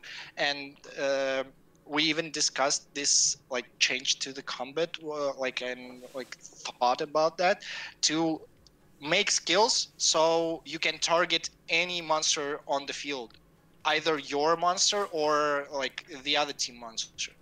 So you can have like a single baby reversion, and you can target both other team and your team. So you can have this flexibility of this skill. And the same goes for the reverse healers, for example. With this additional feature, you can actually make them work, because I really like the concept behind the reverse healing, and then you start healing your enemy. And yeah, we have this thing in the project that everyone who joins the team chooses the monster for themselves. And cool. my monster is actually Hyperion, epic.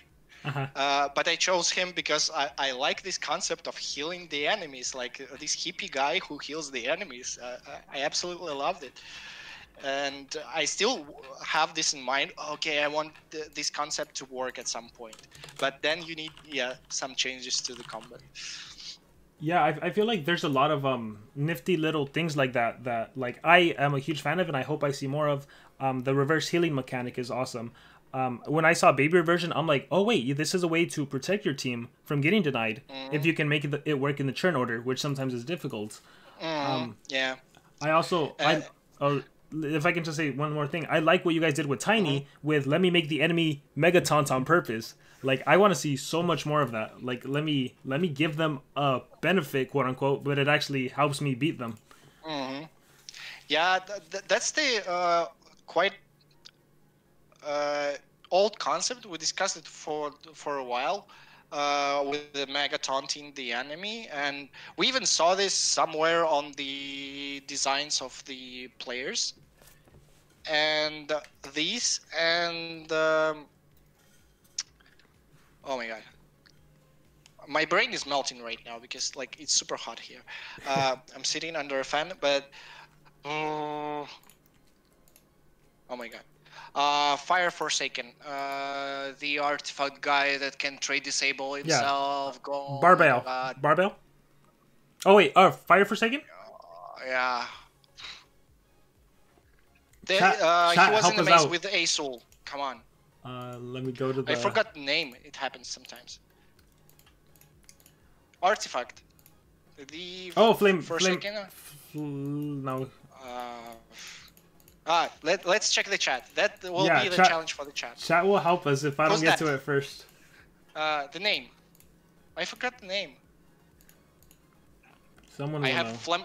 I have Flammarion like in Flammarion my is head. what I was thinking too. No. Someone will know. It's like when we played a Pictionary and the No, not chat always Zephyr. got it. It's No, not. It's higher, not. higher.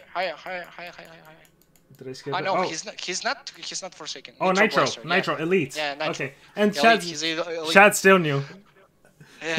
Nitro. Yeah. So this concept of like the guy who is disabling himself a trait to make himself like more interesting and give himself like peers, like I like this concept, that risk reward, but risk actually in our game, because with the meta of the time was so high that no one ran this skill.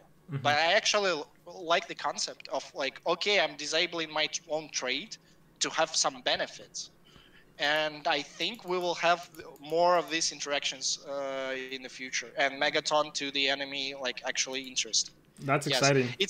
it's not always working. Let's say it's mostly not working, but yeah, you need a specific turn order for that to work. But yeah, Yeah, that's something and I'd like to see more of for sure.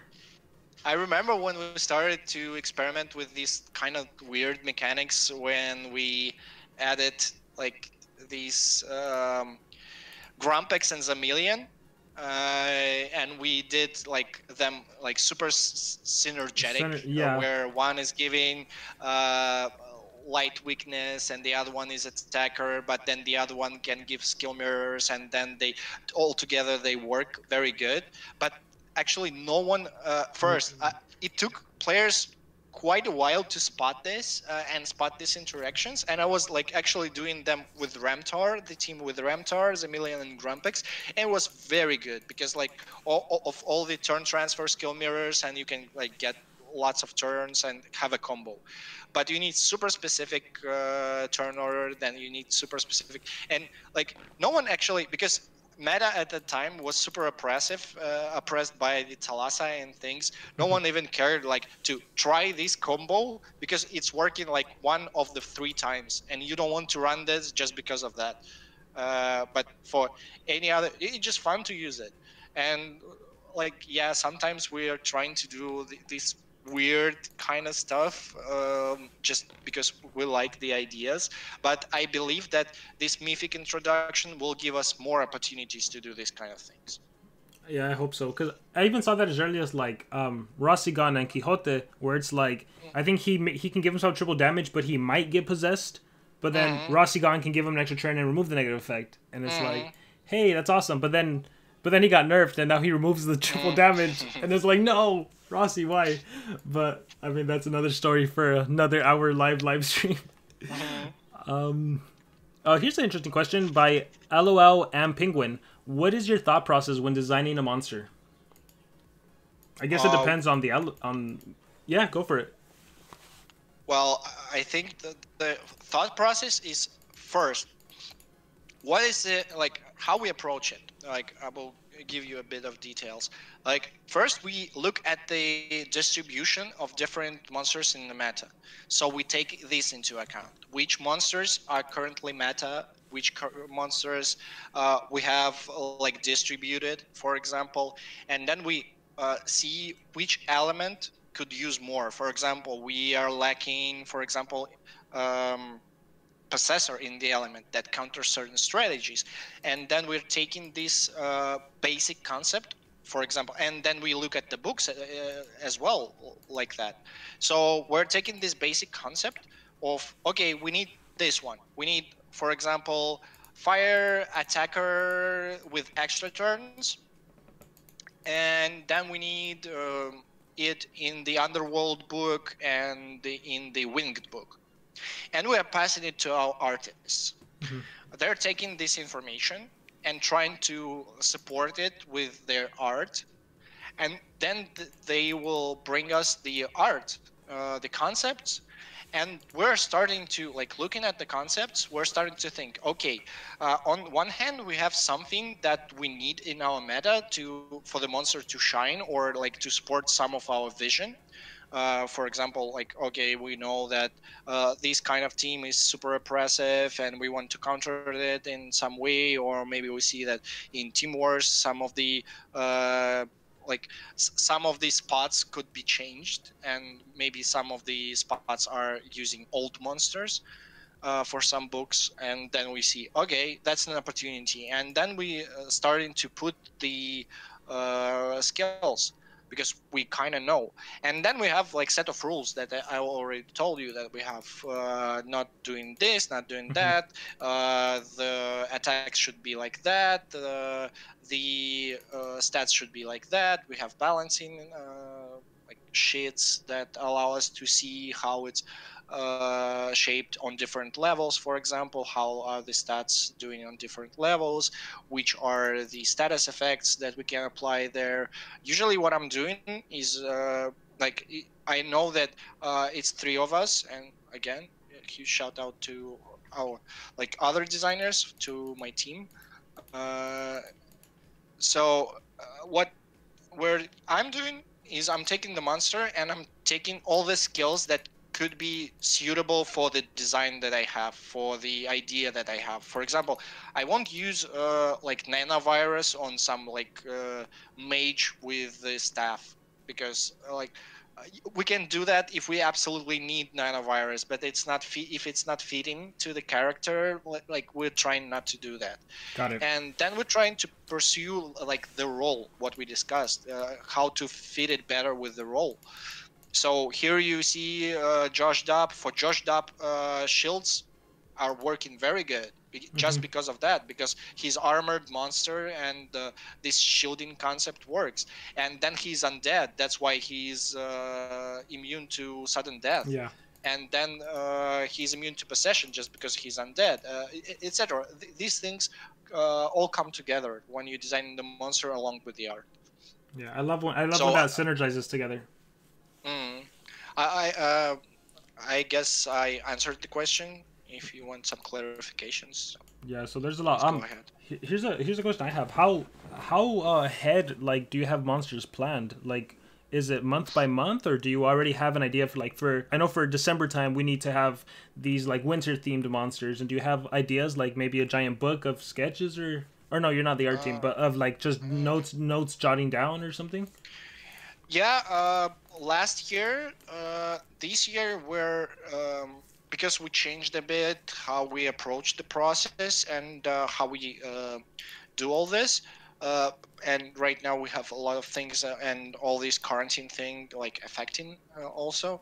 Uh, Last year we had like a huge spreadsheet planned for whole year. In the beginning of the year, we already knew what we were gonna do in terms of elements, books, etc.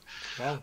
This year, we're trying to get more or less like 3 to 4 months ahead of the cycle. So we already have planned some like basic gameplay. What I told you, the books, the role, the element, and like basic description. What it will be. It will be supporter with resurrect, or will it be like fire attacker with extra turns? Like these things are already planned. Of course, sometimes we see that we need to react on something that, okay, we haven't predicted that this monster will be like super meta and he's like dominating. Then we need to release counter not like 2 months later, but a bit earlier, and then we like reshuffle things. But mostly these plan like 3.5 months ahead. It stays like as planned. Okay, that's so interesting. I didn't know like well, first of all, I didn't know it was a year ahead prior to the whole quarantine thing. That's crazy how far ahead everything is planned Yeah, out.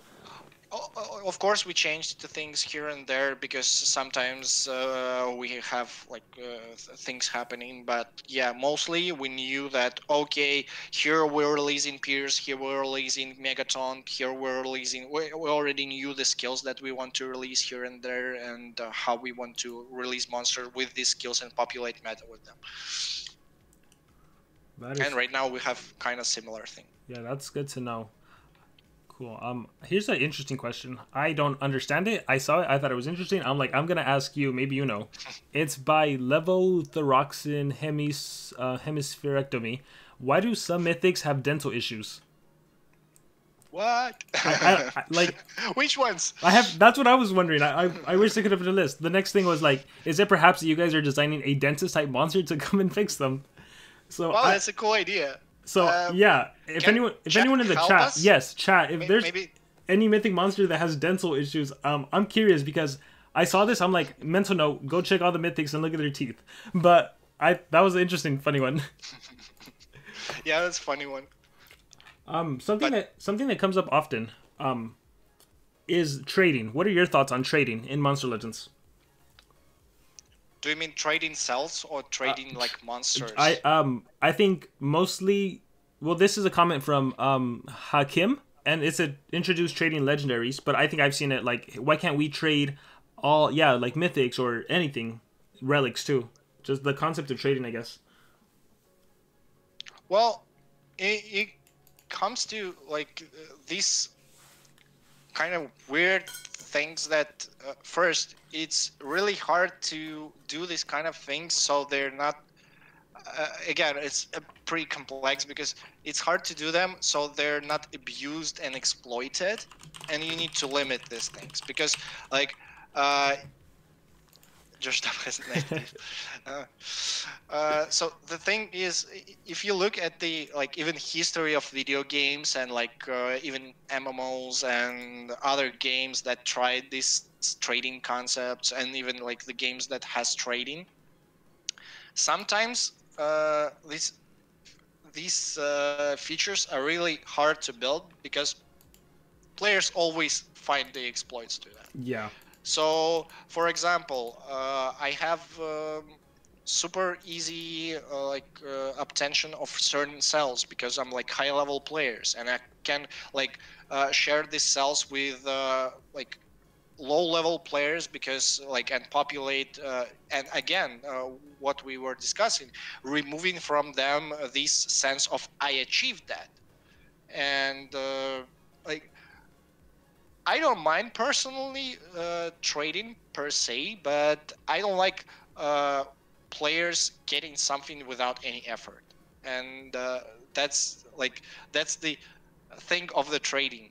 But I actually liked. I remember I was playing Monster Legends, and my mom actually playing Monster Legends as well, because she tries to play all the games I'm working on, That's awesome.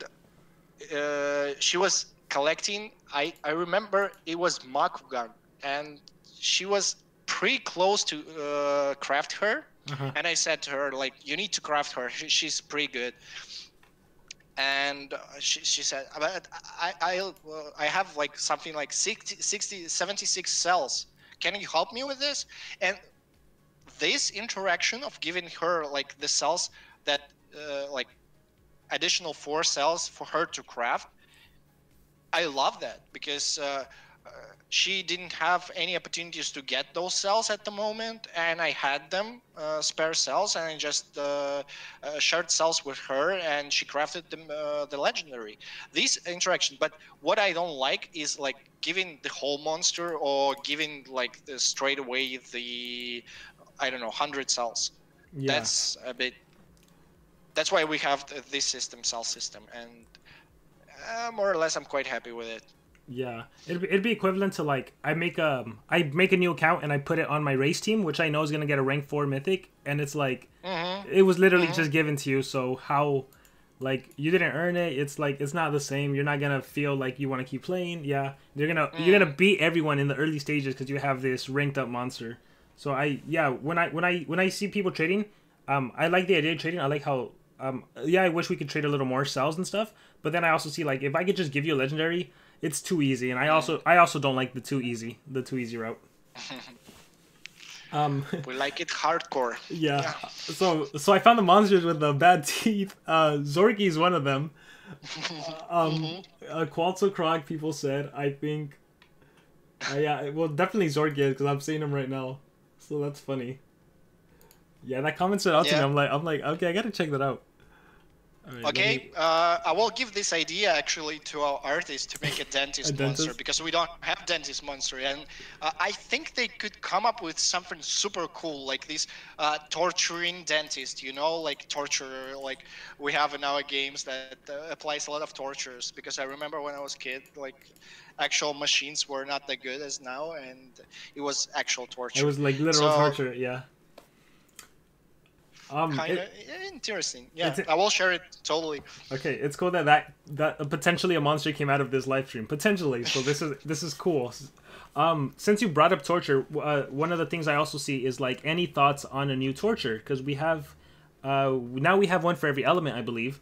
Any thoughts Hmm. of new torture?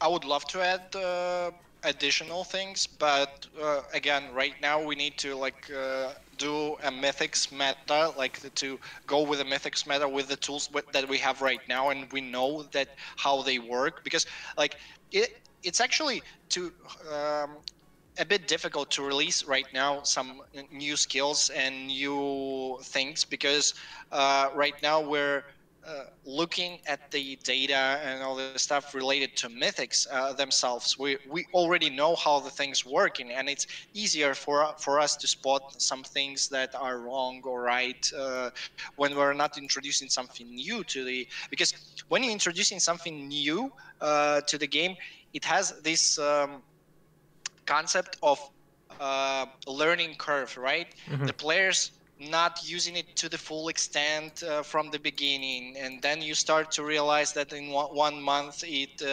reaches its highest potential because like actually we have like only a small subset of players that are extremely good with the combat, and we discussed that, and when only them starting to use this skill or make like the best of it, then you don't have proper data for that. You can check, of course, but then it kind of affects what you have in terms of like mythics and the whole meta, and that's why we're keep the things that we have in our mind. We are waiting on that, but I think yeah, at some point we will have more tortures, and like I like the idea of tortures that change from turn to turn like curse Like did, curse, yeah. uh, and I want to explore maybe this thing, or maybe tortures. I like sunburn, one of my favorite things, and for example, because of that I like Dragar. Maybe it's not like the top meta monster, but I like him just because of the sunburn, and I just go into like I'm annoying people who are missing. Just Yeah. make them miss. I like that. I love I like to annoy people. anything with that. Like even when you guys introduced minor blind, I was like anything that Hmm. reduces accuracy, I'm all for. Give me minus Hmm. accuracy. Yeah, I love Yeah, yeah. Dragar too. Yeah, And the thing is, I think these and nanovirus. I like nanovirus just because of that, because it's also blocking positives. And I have had countless times when, like, especially in live duels, I remember like when I was playing with when we just released, when players and I saw it even on your in your videos, like I believe, where someone like sees that okay, I want to apply some positive effect, but you have nanovirus and you're missing it, and you're like making a mistake, and your positive effects are not landing, and you're like, oh my god, I lost because of that. And it's a cool thing yeah, uh, to have like this nanovirus thing. And I think about effects like that, and I think that we need to think of tortures like not just the thing that deals damage over time, but just but again some additional effects. yeah. I like that too. The nano and when you guys started introducing like let's stop you from doing this. Like even shock to an extent, it Hmm. blocks extra turn. Like if you land it and it lands on a Voltic and now he can't kill you, that's different from just like damage over time. So, like Okay, I have a question for you. yeah. What do you think if shock will block anticipation? There was a time when I thought it did because one of a high level player told me that it did, and I Hmm. tested it, and it looked like it did, and I'm like, this is awesome, this is great. So I think it should personally. Yeah, it should. I believe it is, but because thing is, you can, like, yeah, we spoke about that. Yeah. You can't actually counter the anticipation, and shock could be the thing, and it will increase the value of the shock. Right now, it's like Yeah, undervalued right a now, bit. right now when I look at shock, I'm like, well, if the enemy is hardened, I might not even land shock. So do I even want to do it to deal yeah, I don't know. Right now it's like maybe the enemy doesn't even have an extra turn skill or won't even use it. So what's the point? So if I could use it as a counter to anticipation, I would definitely consider running it more. Or if a monster with that skill set could use it, I'd be like, okay, I'm all for it. Yeah, for sure. Ooh, I have something to think of. We have. Yeah, and then the chat can also comment. What are your take on shock? And we'll try to read it as we're answering more questions. There was a question that popped up in chat that I want to address because it's something that also gets asked. Where was it? Let me see if I can find it. Oh yeah. So it has to do with team race, and so normally team race that has its own issues with like do your part, get 15 members on, not knowing who did it, or maybe the one for all. If you're active on Discord, and that's why I always recommend everyone get your team on Discord, Facebook, just communicate. That's the key. But for teams that aren't as knowledgeable and like that, is there a way to know like in terms of like the UI, like how do you? Is there anything you guys can implement so that we know if someone started the one for all, or we know who's done their part and who doesn't, so we can yell at them? Yeah, from one part, it's always good to have information in your game. For the other part, well, things like that, if you're showing the players who is doing their part, is good, but it's bad to show who is not doing their part, and it's usually it comes together. Yeah. We don't want to spawn toxicity in the team, like just because of that, because we saw examples of that in some like lower tier teams where, and even in higher tier teams where like some players have some issues in like their real life maybe, and they have like they're busy and there's something like that, and whole team started to like okay be toxic towards them because like yeah he did not do their part, but we all people, we know that. And this kind of information, usually you don't want to explicitly say this, but I agree that the UI of the team race and like overall the interfaces and some of the information, we can actually improve it a lot.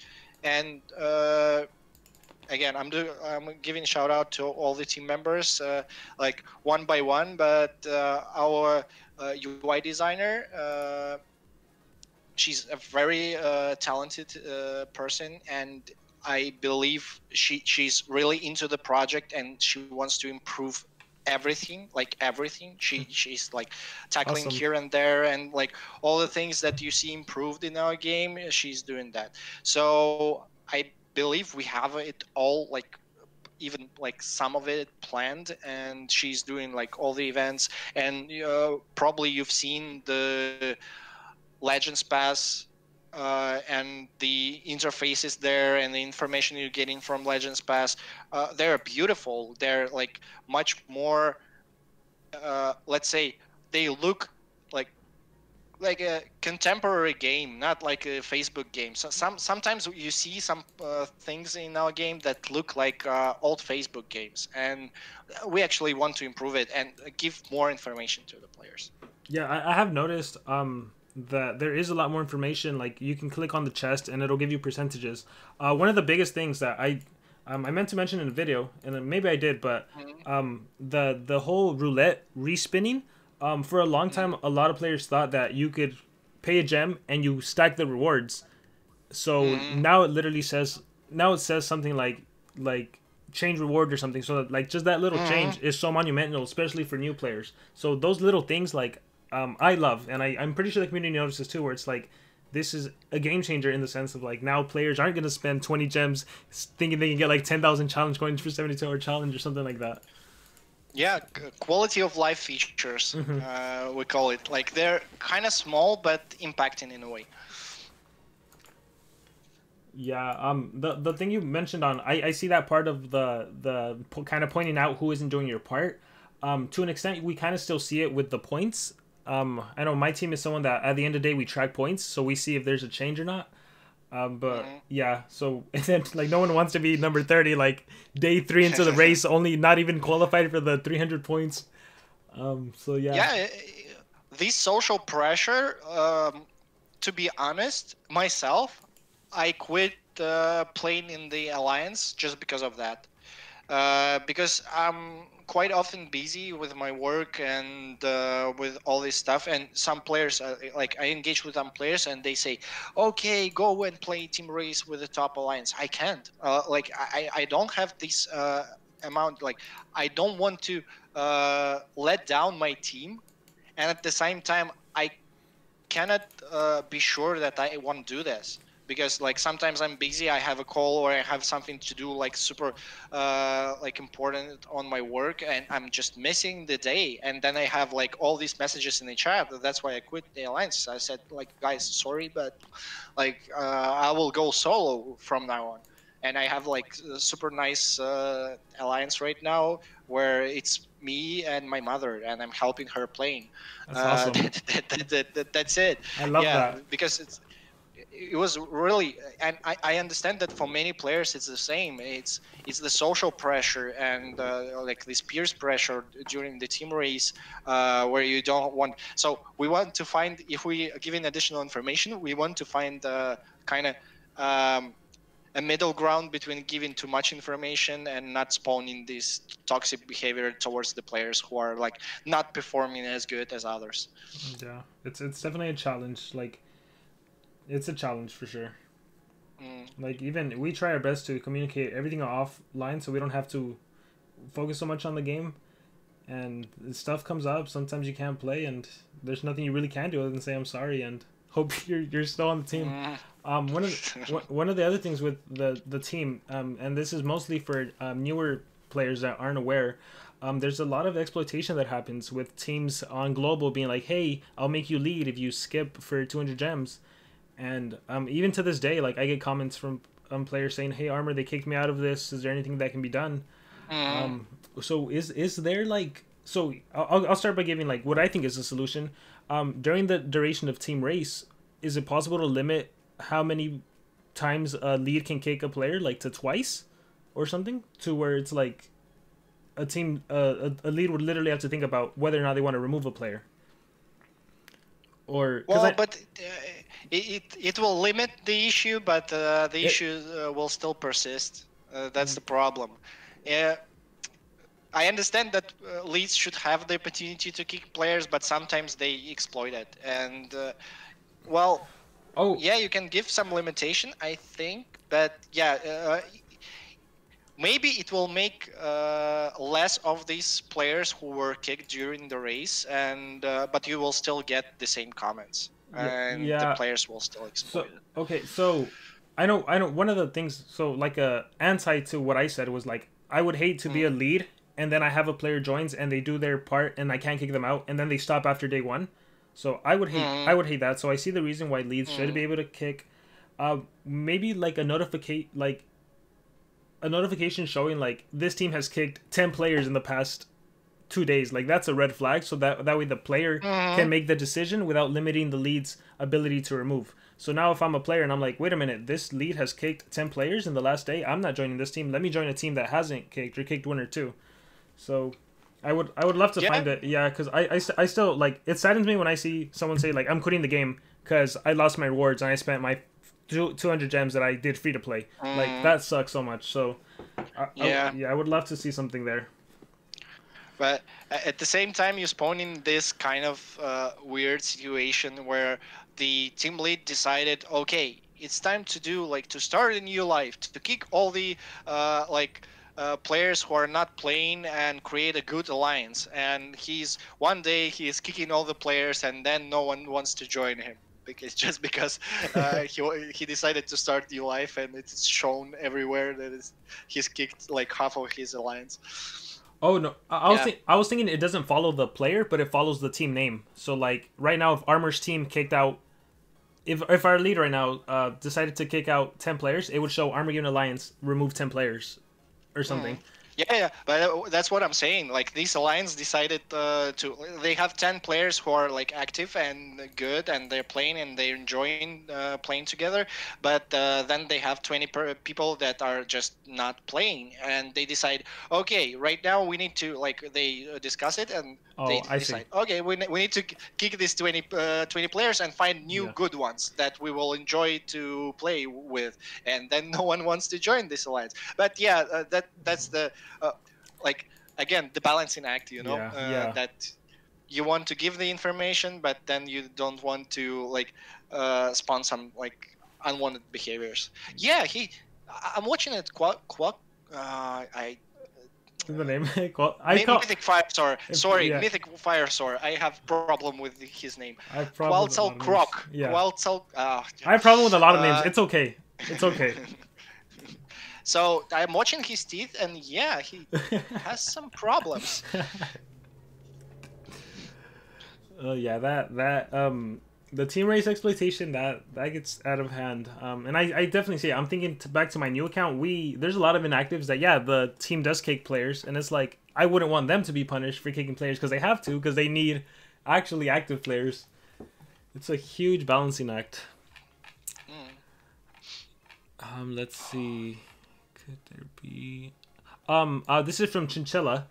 Could there be an official tournament? So like your guys' official in-game, somehow you do a tournament mode. Yeah. The thing is, I think that it's even called like that in live duels, like tournament mode, where you enter the battle with warm-ups. No, or we changed it. So the thing, but the thing is, yeah. Oh yeah, I'm sorry. I think like an actual, they want like a tournament like, okay, yeah. I know. Well, I'm just thinking of, because we have this wording even because when we started with live duels and we tried to create something for the battlers, we were thinking about like actually creating tournaments in the game, and like it was for me. It was some like big idea because I'm a competitive player myself, and I I love tournaments. I love like competition, and I love seeing the guys on top competing with. But then you need to create these kind of dynamics where it's not like fighting the same teams over and over again. You know what we discussed already again, and the only thing we could have as solutions back then is warm-ups. So to create this, but it seems like warm-ups are not that good for the majority of the players. So if we will find this balance with mythics, or maybe later down the line where we can like say, okay, we have meta diverse enough, we could actually build this feature. And I would really love to do that, because like I will be the first one to like create fake account and participate. Awesome. Probably. That's awesome. What level is your account, by the way? It's about 90, I think. And how long have you been playing? I started playing when I started to like engage with the social point during this like interview process and all this stuff. But I played a bit just to see what the game is. And when they actually said, okay, we want you on this project, I started to play, and it was the War Master era when the War Masters were released. So it was the summer before the Elvira got released, I think. Before Elvira. So Necromancer. it was, I think, July. July during the War Master era. So you're almost reaching 2 years ago. Yeah, I was gonna say you're almost gonna reach another anniversary. Yeah. The company, cool. I'm just noticing. 2 years ago. I'm noticing right now because I saw Unspeakable. He also technically has bad teeth. I guess we need that dentist monster. God. Really? Wow, that was like very good. That players could spot this. I never spotted it. Yeah, So me neither. It's crazy how perceptive they are, and they'll notice like the littlest things. and now I'm looking at their teeth all the time. Thank you for spoiling the game for me. Like It's one of those things you I will can't be looking unsee. at all the teeth in our game. Oh, that's funny. Okay, dentist is coming. Then, let me see. Will there ever be a mythic monster, sort of how Ragnarok is a legendary monster? Crazy Apple commented that. Yeah, nice question. Probably we will do this because special is the element, mythic is a rarity, right? So probably if we want to go the Ragnarok way, and I love what we did with Ragnarok more or less, this kind of Swiss knife thing, and really the character still shines. That proves the point that you're using him right now. So I think we will just use mythic special in that case.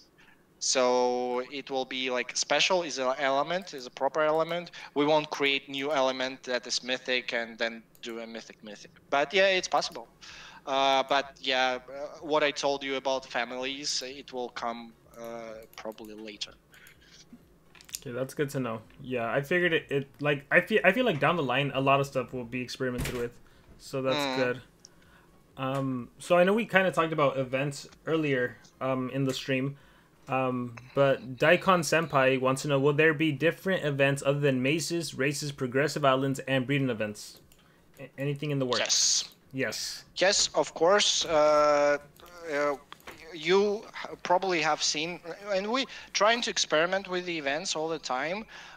Recently, we released Nightingale event, breeding event, kind of new, a bit spiced up. Okay, it's still a breeding event, but Mythic available there, pretty easy. So it was a mix, kind of El Colosal, and actually we did El Colosal and all this stuff. That's these are the new events, and seem like the players love them.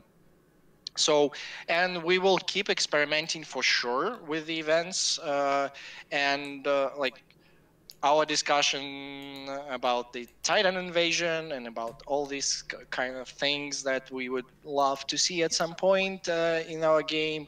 Maybe we will see them or some experimentation around that, because like the events is the main thing to do in our game, right? Besides the PvP, right, and team wars, you have the events. And we want to have the full calendar of things to do in our game, and we want all these things to be kind of different, so the players could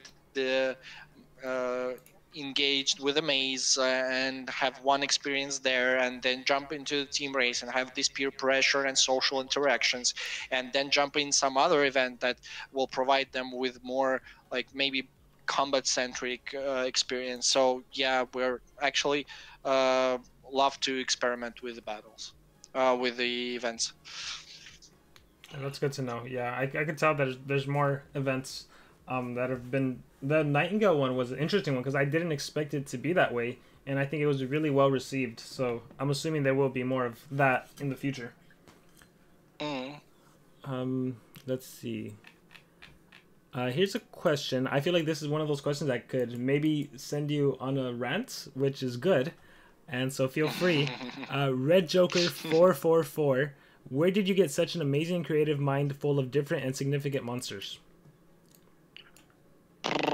I don't know. It's not that significant. I don't think that it's a huge brain or something. It's just the thing is our game is very good to include all the ideas from different mediums that we got, right?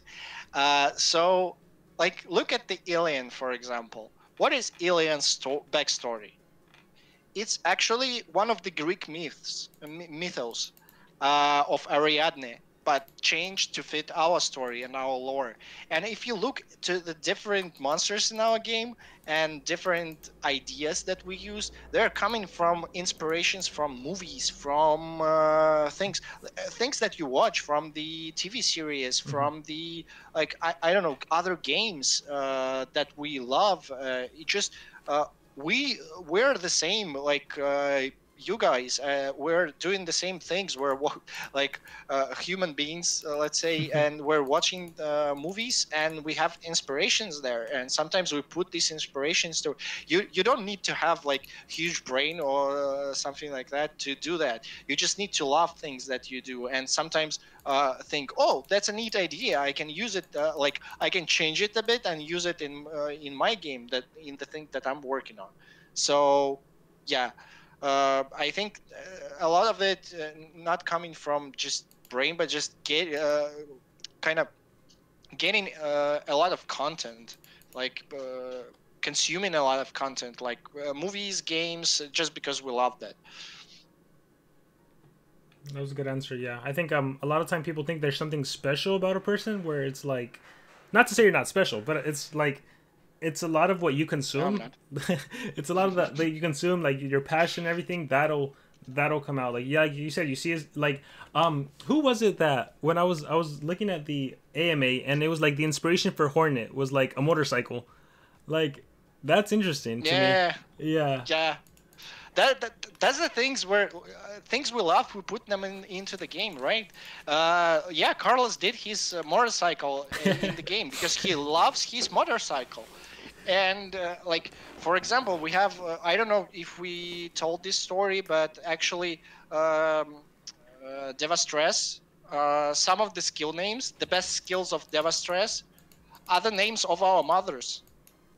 uh, we put the skill names with the references to great women of the history, like scientists Oh, that is and awesome. other things. And we left with three skill names, and we like were thinking, oh, we can put this woman, or we can put this woman. And then Carlos said, put our mothers, like for us they're the best women in the world, right? That's the thing we love. And that's why like we have uh, stones of Petra, light of Irina, and oh my god, the third one. I even checked this one because it's important. That's where we're getting our inspiration. Also, okay, Stones of Petra, Light of Arena, and it was something about rage. I'm sure chat is gonna like spam it. Like this is it, Rage of whatever. Yeah. That's so cool. Like these little nuggets are so interesting and amazing. Like I didn't know that. I remember when I saw the AMA. You guys did make a comment about like, oh, there's some monsters. There's some monsters that the community hasn't even found the references, and I'm like, oh, I would love to know them all. Okay, I'm trying to find the skills. We have like very weird. Uh, I'm opening my I can pull her up too if you want work. after this battle.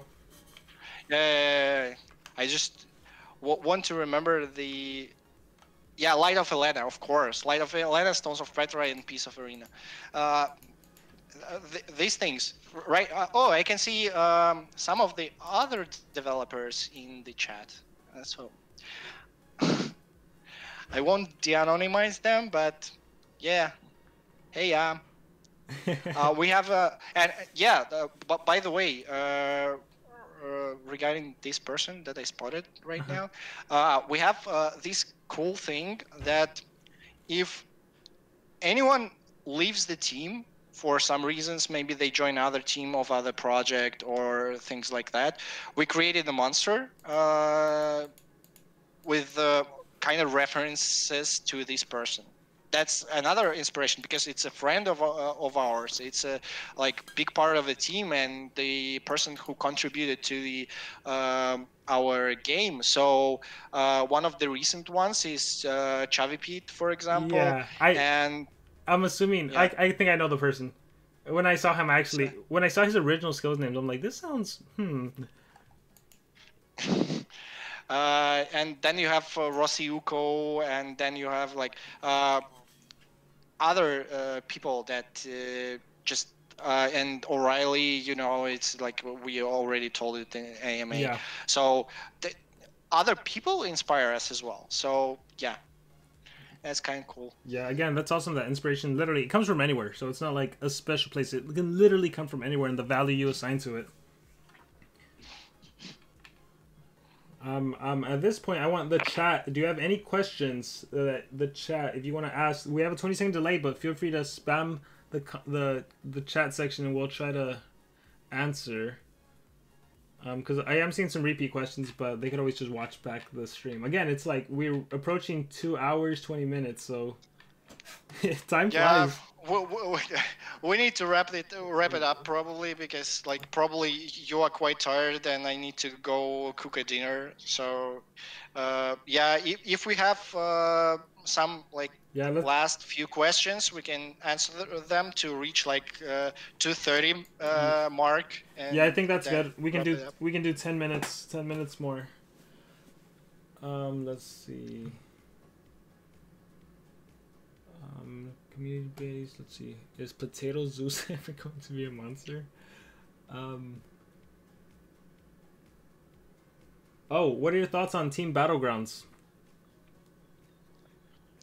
Well, it's not my favorite mode, to be honest, because I was never been a team player myself. Like I explained you why, but Team Battlegrounds had some interesting like dynamics, let's say, and but I didn't like that it prevents like the problem with the Battlegrounds for me that it prevents the low level players from engaging with it because you need a lot of monsters to like actually play it like successfully, let's say.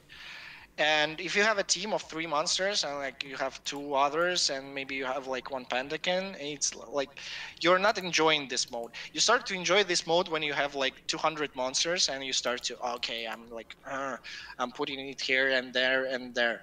So yeah, but I think it had some potential and we could maybe iterate more on that. So because again, it's something different from what we have in the game. That's why like I like to have these kind of things like that actually involves gameplay. Let's say. Yeah, I see what you mean. Yeah. Also, honestly, like for someone like me who has a lot of monsters, I found myself honestly putting filler monsters on defense, and like it wasn't to me like when I first saw the concept, I'm like, I am gonna love this. It's strategy, and then I was like, as it progressed, the rewards were amazing, and then the rewards got a little less, and it's like I can just put Mm-hmm. level 100 monsters on defense. I'll get points for that, and we would end up Mm-hmm. winning because a lot of times it was a one-sided match. So I don't know how the community felt about it. I feel like I see a combination of bring it back and then also like, it's whatever. I think people miss Mm-hmm. the rewards in like 2 days. Yeah, yeah. It's usually what's happening. Do you remember Treasure Cave? Yeah, that's Like another thing I was gonna ask about.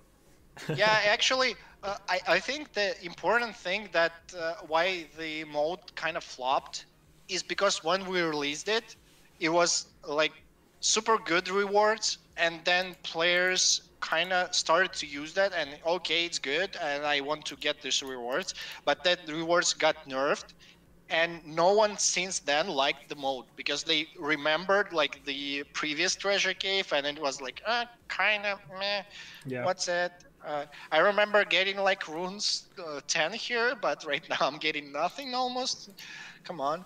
And maybe that's the issue. Well, I don't like, again, RNG. That's why I didn't like Treasure Cave.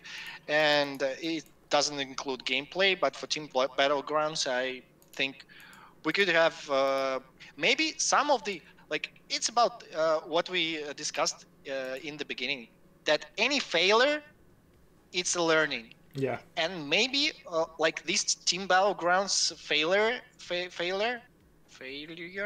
okay, my English is failing me already, um, will give us the learnings that we need to build something new, maybe some new event or maybe some new mode for the players to enjoy. So I'm looking forward to do that, use our learnings. Yeah, to see what comes up in the future. Um, let's Yeah, how see. we gonna approach future monsters meta? We already discussed that, and probably yeah, we're planning things and want to stabilize, like TLDR. We want to stabilize things with mythics and then create the diverse meta. That's how we want to approach that. Alex, thanks for the question. Uh, Another good one. I think Mr. Shadowman. How frequently will old mm, mythics return? Especially because right now we haven't seen a way for a new player to get. mhm, Actually, no. You guys have been pretty good about Monster Wood, putting tiny cells, armor claw cells. But like, how mhm. about the Cat UFO? How about the Abysmus? Are we gonna see maybe a opportunity for someone that joins in July to be able to get them? Uh, Probably yes. We don't want to, like, as you see with legendaries. Probably it will be like the same. I don't know like what's in the head of the team regarding that, but I think you can assume that what we did with legendaries and they're coming back and they're moving in more like free to play focused events, and then they become more accessible. The same will happen at some point with mythics. So yes, they have like this exclusivity like badge on top of them. So I don't know how we will approach that, but for me it makes sense. That's what I can say. And then what are your thoughts on new? This is Thong Fong. What are your thoughts on Mhm. new PvP rankings? And then this is interesting because on my new account that I made, it's 6 weeks old. It's level 36. I'm in Legendary 4 League. I'm approaching 6,000 trophies. Mhm. Whereas my level 90 Mhm. has 6,000 trophies. And like my main account barely got to like 6 point whatever Legendary 3 League. So thoughts on PvP uh, rankings and leagues? yes. Actually, I think that we have lots of issues with the PvP, and I would love to solve them. One of them being like the reset that we have that puts everyone to Legendary 4. Hmm. And Legendary 4 is just a bucket of players where like you have, I don't know, War Masters rank 5, and at the same time you have players who barely have like 3 legendaries at level 100. Hmm. And it's super weird, it's super frustrating for those players who are like lower tier, and it creates like weird combat. We want, like, PvP should be competitive, it should be always a challenge, and I want to be honest, to create this at some point. And we all want this, I think. We discussed many times how we want to approach PvP, or maybe do the event, what I told you, maybe some events around PvP, and somehow like maybe create this um, rotating meta that Yeah. blocks certain units and then like buffs other units or whatever. I don't know. We have lots of ideas regarding that, but the main thing is to make it competitive, make it interesting to play against other people, because right now it's just what I said, you're choosing the one that you will probably defeat, and we don't want to punish players, we just want them to enjoy like the challenge there, because PvP is one of the features, like core features, that we have for battlers players. And I understand that other players want to enjoy it as well, and we want to provide, like, one of the big things for like achievers and collectors to enjoy this kind of feature is AI that is suboptimal, and that's another thing that uh, we absolutely would need to work on and to improve, because AI sometimes, and it affects the defense teams, and it affects the like how you play on auto mode, because lots of players they try to play on auto mode, and you see that it's not as good as when you play like making your own decision, because like area dodge and Yeah. some weird interactions with the AI, and we need to improve it. And when we do it's a complex thing, but when we do like our meta, then we improve the AI. I believe we can do something that to make the diverse meta and interesting and competitive to play. But yeah, the leagues themselves, they need an adjustment. And first thing, we need to remove this like legendary 4 reset. The reset should be somehow redone, I think. Okay, I'm glad it's already like on your radar. It's funny that you mentioned AI too, because Kothor right now, the funniest thing with him is he will do his what's it called, like strength of a friend, or how the skill where he kills an ally. He will do it on himself every single time I play, and it's to the point where I removed it from his skill set when he's on defense because it's pointless. Armor Claw will still do Save Rossi God against a Worm Lad for until like the fifth turn, so it's funny sometimes to see area the AI. dodge is like area dodge is a nemesis for our current AI. Yeah, it's funny. I'm so hoping that eventually gets fixed. I don't know if you were around. There was a time when there was like a floating buffed island where certain monsters would rotate and they would be buffed for like a month. Like a Thorder would have increased speed. When I saw that, I'm like, okay, this is gonna be unique because that's kind of like, okay, buffing some monsters while not literally changing them, but just like during this month they have increased stats, but it didn't really do anything. Yeah. That's weird, and that's why we removed it. And I remember, like, I've been around, and I remember when we released Saulot, I got him, and I was abusing. He was at the top speed Oh, just super because of fast. the Yeah. Life Island. Yeah, and I was abusing his speed with the possession and mega possession. Yeah, I remember that. It was cool. But if we build something like that in the future, I believe it shouldn't be like this kind of weird island that it's not affecting. It should be like a whole system that supports you from like some monsters cannot be used, some of them can be used, and we're approaching it like kind of, let's say, with a plan. Yeah. We're approaching it, okay, we have this subset of monsters, we want to create these kind of dynamics, and then we have like the other one. So yeah, Which but it shouldn't hmm? be too difficult, right? In the sense that because you guys have data of the most used monsters, you can be like, for this month, let's not have this commonly used monster and see what happens. My biggest fear is always Yeah, like yeah. the community's reaction, because anytime something like warm ups, which I think you and me agree that it's pretty good because it makes you be more strategic. But immediately it's like, well, what application does have, because other game modes don't have warm ups, so then I don't like this, and then blah blah, and then it's like, it's interesting to see where that could go and how people react to it. But that's something I think could work. Like whatever monsters used the most in the month of May, you know what? He's off limits for the next season. Let's see what you come up with. Yeah, or even maybe creating something where, like, I played some card games before that are doing like actually this thing. They have voting in the community, Community voting, I and love they're that.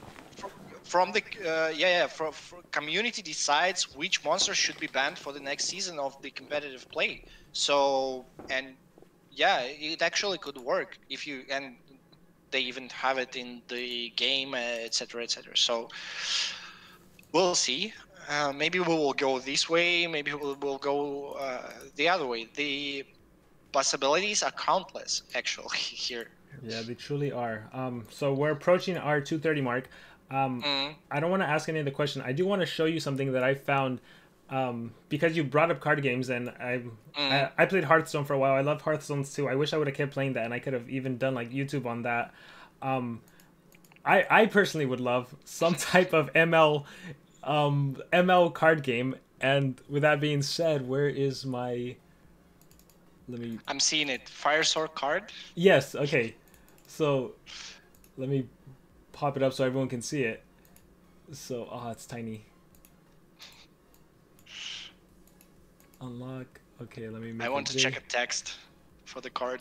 All right. So literally a card, it brings me to my Yu-Gi-Oh days, even like the Pokemon days.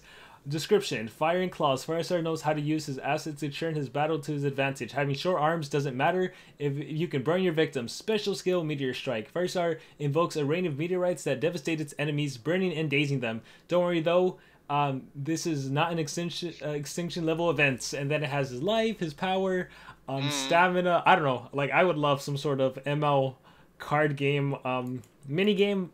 I don't know. Just putting that out there.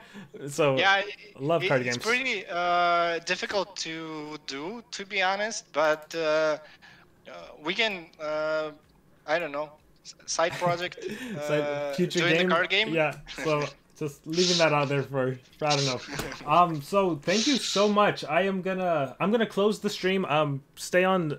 Well, I'll let you like say whatever you want to everyone watching. You did 2.5 hours. Everyone, please like. He did a lot for us, so thank you for joining. Yeah, whatever you want to tell them, and then I'm gonna mute myself on Discord so that I can close off, and then I still want to talk to you after this. Okay, no problem. Okay, guys, thanks a lot. That was a good opportunity. I think it went pretty well. I was nervous at first, and then I felt not as nervous, and because of your support and Armor actually is a wonderful host. So thank you all. Stay safe in this time, and we know how important for you can be the game during this time, and we really feel it, and we really feel your support at times, and it helps us a lot to realize that someone we feel close to you, because we realize that someone is caring about the game. It's a part of your life as well. So stay safe, and see you in Monster Legends. Yeah, bye. Okay, thank you, Nesma. Thank you. So everyone, that was Nesma again. Just if you're on the official Discord, make sure to send him a thank you. Maybe just tell somewhere in the general chats or on the feedback chat, say you enjoyed the stream. I didn't anticipate us going for as long as we did. Again, we have like a 9-hour time difference, so for him to be streaming with us and answering all of your guys' questions, that was just amazing. So thank you, Nesma. Thank you, Fox, for setting this up. To everyone that came and watched the stream, thank you guys so much. Hopefully in the future we can do more of these if you guys enjoyed it. Hopefully you got a lot of your answers. Hopefully you got a lot of your questions answered, and I know there's a ton more questions you guys have, and it was nice to get his perspective on this. And again, these were his opinions, his perspective. So this was really awesome. So with that being said, I'm gonna close it. Like Nesma said, stay safe out there. Hopefully I'm gonna have more videos for you guys to enjoy in these times. So if you haven't seen the Joshua video, check it out. He's a pretty cool monster, so hopefully you guys like him as well. So with that being said, that's going to be it for the live stream. Thank you so much, and I will catch you all next time.